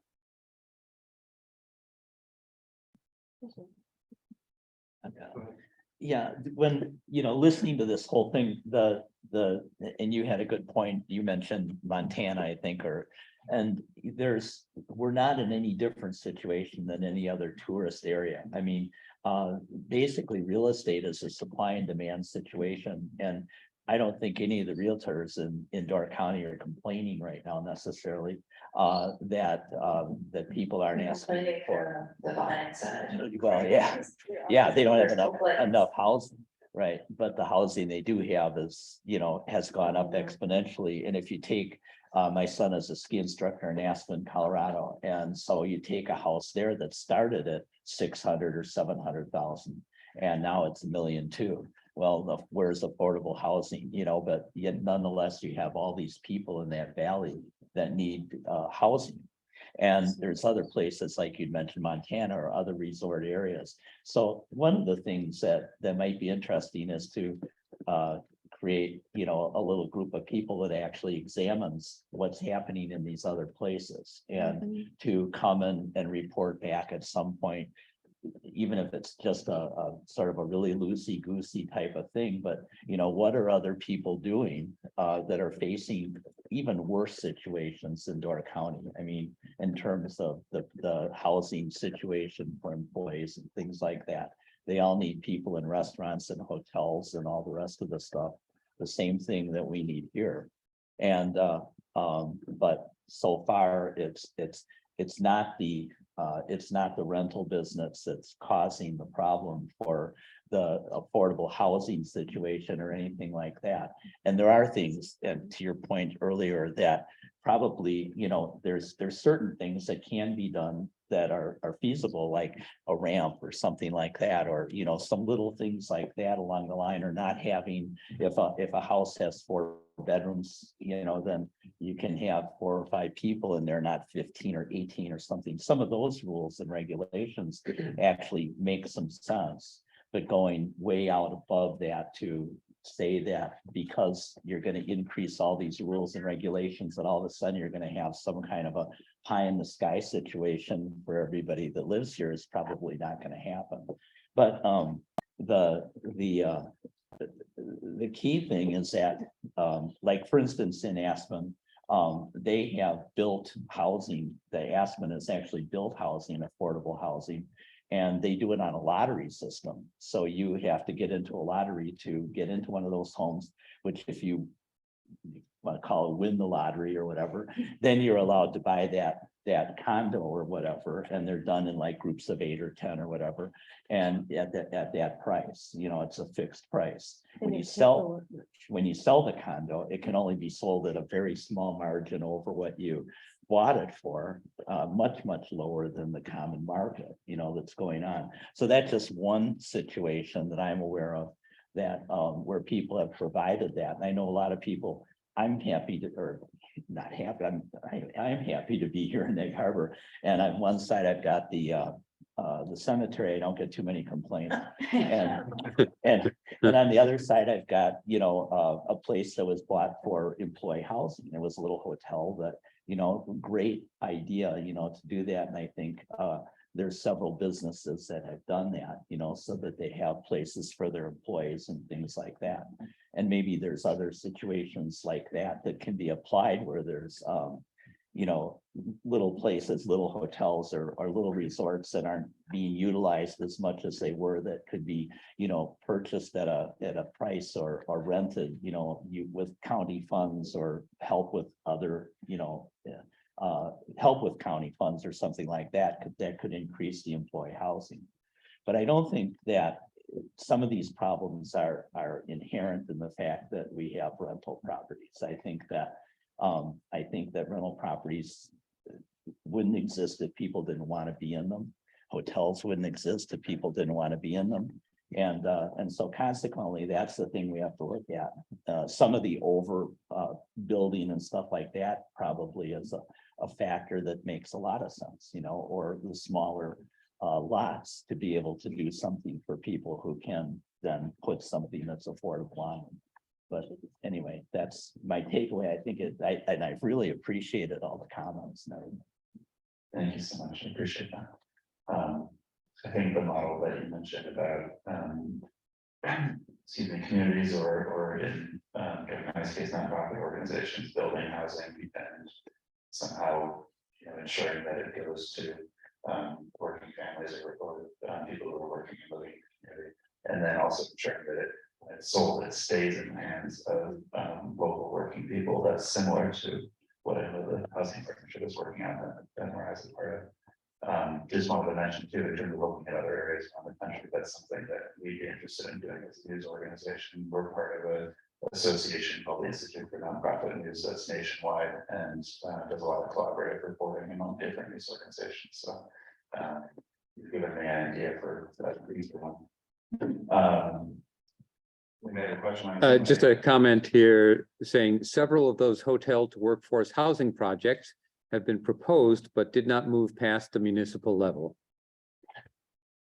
Yeah, but there were people in the audience who can speak to that firsthand. Appreciate that. I just wanted to touch on, maybe as a closing point, or we can certainly get into other things too, but. We talked a little bit earlier about Act 59, the 2017 state law that has kind of limited what local governments can do to regulate short-term rentals. And I think what I'm hearing from some of the comments is that the ways that municipalities have regulated short-term rentals within the confines of that maybe are having unintended consequences on people that are not who the regulations had in mind. So I'm wondering, whether it's opening up the ability to regulate through zoning or capping the number of permits and having some kind of a local oversight if we get the permit. Is it a possibility, or does anybody have a sense of whether it would be a possibility to change that state law to, open up more options for how communities could deal with that? Anybody want to speak to that?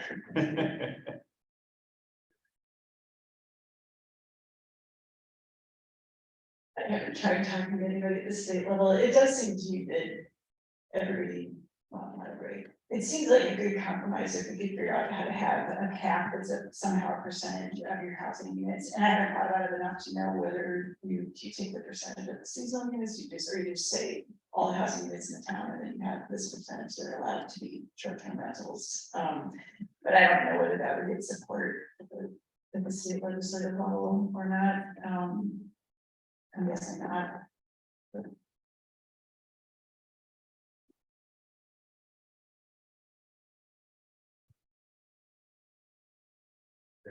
I think I'm gonna just echo what Erica kind of said at the beginning, about demonizing STRs. And what about second homes? You said your neighbor is their second home and they like to have parties. I think sometimes short-term rentals get blamed for being bad neighbors, and they're not always. I think sometimes they go above and beyond to try to be good neighbors because they don't want to upset neighborhood. So that's just my closing comment. Thanks, Terry. I think closing comment going off what you're saying is that I want to thank York County NAC for hosting this conversation in general, because has to just be a balance found somewhere, because tourism is important and short-term rentals are important to the community. We have to figure out how to be able to support the businesses that are here, that bring all the tourists here in the first place, and how to bring more tourists in, and then have more restaurants for them to frequent. And I think that just the conversation is important. And it's just nice to hear all the perspectives. And I think that conversation is also like spreading. I mean, it's obviously an issue, not just to Door County. So there are a lot of people aware of what's going on in the world in general, in terms of housing. And I think that that's just important for everybody. Like there's nothing wrong with tourism, and there's nothing wrong with wanting it to be locals, but we just have to figure out where that balance is, and the conversation is just important in general. So. Thank you, I appreciate that. I just have a personal comment. So this is me speaking now, not somebody online. In our neighborhood, some restrictive covenants made it difficult for some new owners who wanted to build an Airbnb property. And we had a discussion within the neighborhood association. And at first, the discussions were around, we want to tie your hands this way, we want to tie your hands this other way. And the conversation became a lot more productive when we focused on, well, what are the concerns and how do we address the actual concerns of traffic, noise, trash, fire, whatever it might be, rather than focusing on this is how we want to restrict how you do business. And so I know those kinds of things might be harder to articulate and enforce in law, but at least in our neighborhood, that was helpful to the conversation. Yeah, I appreciate that, and I think that gets to some of the things that we were just talking about in terms of, it seems like this issue is best regulated or not regulated, or just best addressed in general at the local level, and with the most local flexibility that is possible. So anybody else wanted to make closing comments or just comment on anything else? Are you familiar with the group Home Hosts of Door County? There's a large group of SDR owners, multiple owners, as well as groups that are private, like property management groups, and have bonded together and created ordinances to host to different communities. And I've been part of, I think, 3 or 4 different community meetings with those ordinances, and they've been very pleased with it. You know, I'm a property owner, I live here, I own businesses here, and I also own SDR. But I don't want to live next to someone who's an irresponsible STR owner either. So how do we accomplish that? And there's a lot of good information in the ordinances, and I think you're going to see that stronger coming up. You know, we're all involved in this together. If you're a success, I'm going to be a success. And the reality is that a lot of our local businesses do rely on tourism. So during that crunch of COVID, you know, personally in the restaurant business, my business didn't fail because people were still coming to stay in that little cottage and they were still whatever. And I also been part of the medical community for many years, and we see that growth in the summer as well. The reality is if we have 100 buildings and people are living in there 365 days out of the year, it's going to be the same number of people. We're not really elevating the number of people coming to the county to use our services just because they're STRs. It's going to be the same basic number of people in there. So we just have to be able to work together as SDRs and communities, because I want my community to be safe. I want, you know, you to be happy with your neighbors as well, and so do I. I don't want to be unhappy with my neighbor. So I think that's going to see, we're going to see a lot more of that coming up. Yeah, thank you. I appreciate that. I was just made aware of home hosts last week. A couple of the members reached out. Yeah, it's coming up pretty strong. Yeah, thank you. But it's a curious thing to focus on, yeah, like regulating and watching just the STRs, because I mentioned on my street, there's 2 STRs now, like the most well-behaved group, because what Airbnb and VRBO, there's this, you know, mutual review process where when you leave the house, you're reviewed, and as a host reviews, everyone's on the best behavior. The wild cards on my street are all the locals, where like it's 4th of July, they have 2 campers in the driveway and 18 people. And again, it's like, well, the fire department, I don't know how many people are in there, but that's not really like a new SDR thing. It's, my street is on the lake, our cottage, and yeah, come summer, it is just full out family gatherings and so many people, and no one's watching what they're doing. So yeah, I agree, regulation is good, but yeah, how much is it helping, you know, the community as much as they think it is? Yeah, I just want to say, following my background here in Dark County goes back to the early 20th century. And I have an Airbnb. I had to live in New York for my job. I was using my house for an Airbnb. It was the only way I could keep the house. You know, so I'm pretty much in your boat. What I've heard reading about short-term rentals, tourist rooming houses in the press, going back to slide 4, I don't know if we can go to slide 4, is that a lot of people see Airbnb and short-term rentals as this monolith, and it's not. Like you were saying, I don't want somebody shows up in my house with 18 people and they didn't tell me. I got 5 neighbors who are calling me in Brooklyn, New York in 4 minutes. And I've had those phone calls, not without those issues, but something happens in my house, I get called in Brooklyn in 4 minutes. So figuring out how to balance this seems to be what all the communities are struggling with. You know, if I had to have a 6-day minimum, I'd either have to sell my house or I'd lose my house. Now, I get the gap, what you were talking about before. And I don't want this to cause issues in Sevastopol and other communities as well. But the one thing I know from my history, and you were kind of touching on this before, is that Airbnb, since the famous Melanie Jane letter, and she's a good friend of mine, you know, Airbnb is the villain for everything. We had an affordable housing problem long before Airbnb.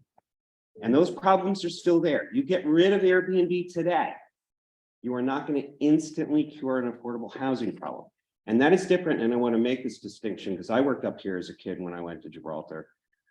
Seasonal housing for employees, which is a different kettle of fish than affordable housing. It can, you know, sometimes it can be the same, sometimes it's completely different.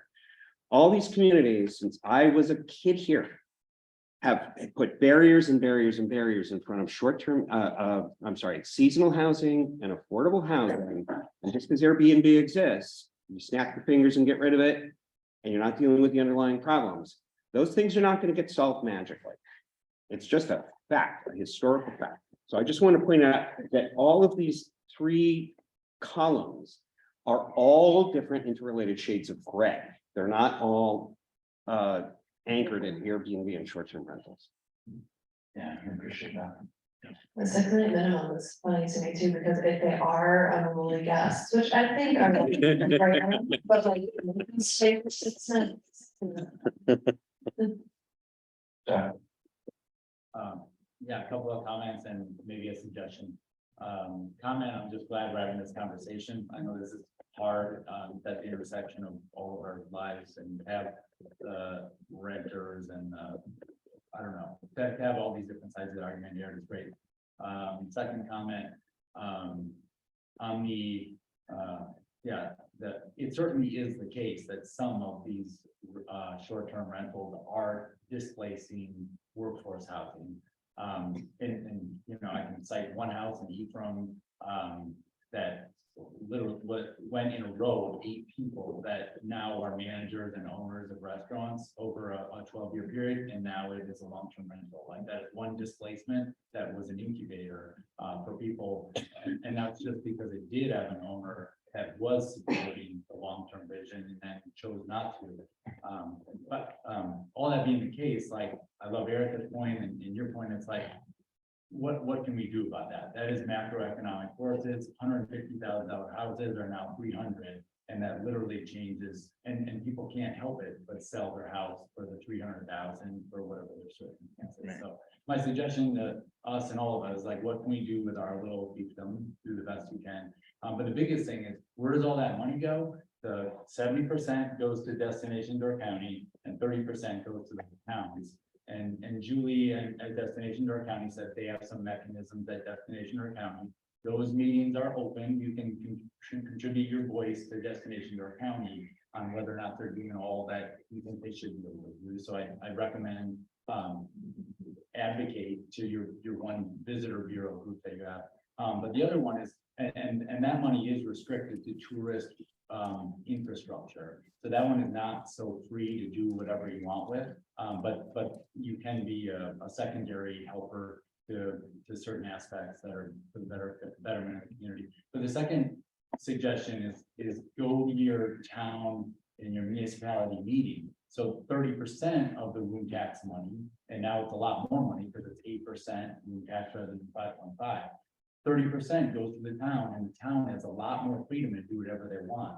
And only a couple of our towns and municipalities up here have really put some force behind affordable housing. And even though every single one of them has a comprehensive plan. Every single one of those has a comprehensive plan that talks about affordable housing and having and helping the workforce. So and so my suggestion is, so few of us in this room go to all these meetings that advocate for what the town budget in Bailey's Harbor or Ephraim is going to be. And so if not, a lot is happening. So my suggestion to everybody is go to the meeting, especially during the budget discussion, and say, hey, what are we doing with all the room tax money, and how can we help affordable housing, which indirectly is affecting affordable housing. So yeah, use the little bit of tools and forces and methods that we have. You're here. Absolutely. Julie, did you want to say something? I just, thank you, Jeff. I think totally what you said is so right on. And I think if we all do our part together, we can really make a difference. And that's what these types of forums and conversations are all about. So, you know, thank you, Knock, for all of us to be able to get together and let's move forward. Thanks so much, Joey. And the STR group, that's home hosts, correct? Yeah. Okay, all right, somebody was asking. I have a website and a Facebook page and all the usual things, but we're growing hopefully very quickly here. Well, I just wanted to say, oh, one more question. I just want to add as well, I know that a lot of the larger hotel chains are even now entering into this market space as well. Marriott this week just came out with Apartments by Marriott. About 2-3 years ago, they came out with Home and Villas by Marriott. Yes, they're managing them, but they're also looking at them almost from the brand standards, just like they do quality assurance inspections on hotel rooms. They're doing them on short-term rentals now as well.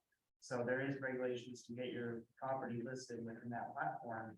And a lot of homeowners and hosts are starting to list it on those, because then as the demographic of renters are looking for properties to stay at, they can now use their frequent points that they're getting from traveling for work to go and stay in homes and villas, properties like that. So there's definitely a shift towards what I'm gonna say, like a midterm stay, right? Like a person that's, you know, whether you're traveling for work to different cities and you don't want to have a house to live in actually full time, you go stay, you know, 3 months here, 2 months there, 6 weeks here, and that's definitely coming up with greater time.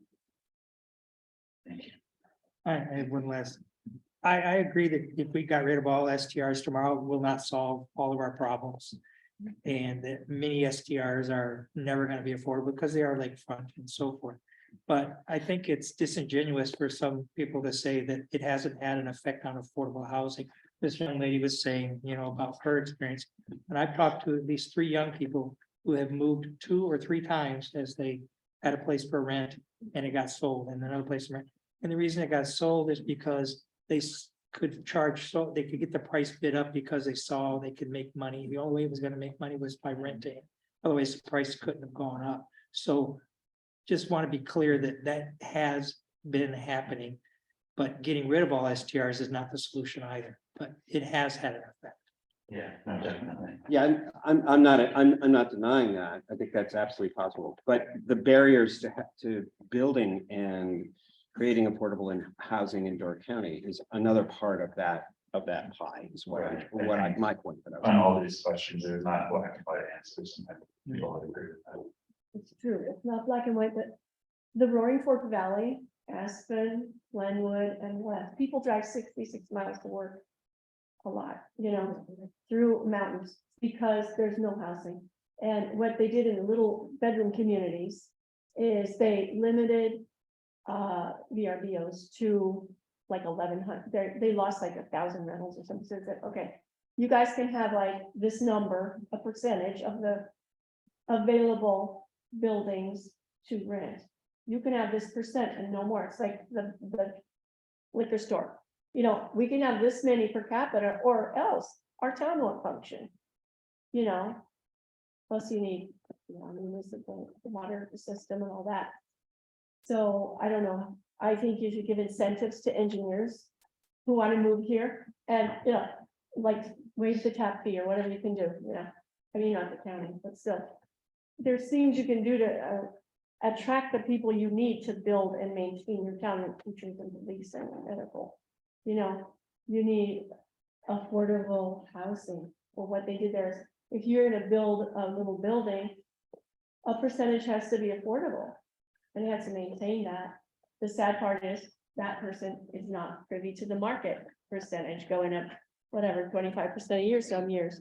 They are stuck at 6, you know, so that's not nice. You know, I personally don't have the answer, but I was thinking if people could get a lot, and, you know, the town would give them deals on like their fees and stuff that you need, like teachers and workers. I really don't know. I mulled it over, but I think I look forward to Andrew's new assignment he gave himself. Because, yeah, I think limiting it seems, you know, when you're limiting all the money coming in, there's so much money, there's such a powerhouse behind Airbnb, VRBO. China. The money that's available, yeah, maybe it's at the state level, but like, there's so much money coming in, like, we can solve the problems. It just seems like it's a very restricted use, and maybe that's the issue. I don't know, but anyway, yeah, Andrew, good luck on solving all of our problems. Well, I think that's on all of us to solve all the problems, not just me. But But just wanted to close by, just building on Jeff's point that I think, more engagement from everybody is better. And whether that's showing up at your town board meeting or attending a destination or county meeting or coming to something like this. I think the more that, everybody is engaged in these issues and talking about them, the better off we're gonna be and the more likely we are to, find a path forward that works for everybody. So that's certainly what we're trying to do here. Just wanted to close by thanking everybody for coming. We really appreciate this and, that's, what we're trying to do is provide some solid information that can, make these conversations happen. Just a couple of promotional pieces to close. The story that we published last week is the first of a few. So keep an eye out for more. We'll be publishing another one next week and then another one a couple of weeks after that, and we'll keep going from there. So a lot of the questions that we've covered here tonight, we're gonna dive deeper into in further reporting. So if you're not already, we have an email newsletter that you can sign up for on our website, storecountymac.org. And you can click on the newsletter button to sign up and get all of our stories sent directly to you. We also, as I mentioned at the beginning, are a nonprofit organization, so we're able to do this because of greater contributions. So this is not primarily a fundraising event, but your donations and your support make this work possible and make events like this possible. So if you're interested in able, we do have a basket on the food table on your way out. If you're able to make a donation. We're in the middle of a donation mapping campaign right now, so any donation that you make before the end of the year will be tripled through some matching dollars from national foundations. So just wanted to note that we can accept check donations or credit card donations on our website as well. There's a donate button, membership button, to contribute to that. So, with that, I will say thanks again. And, thank you all so much for coming. We appreciate it. Thank you for all of you. Thank you for the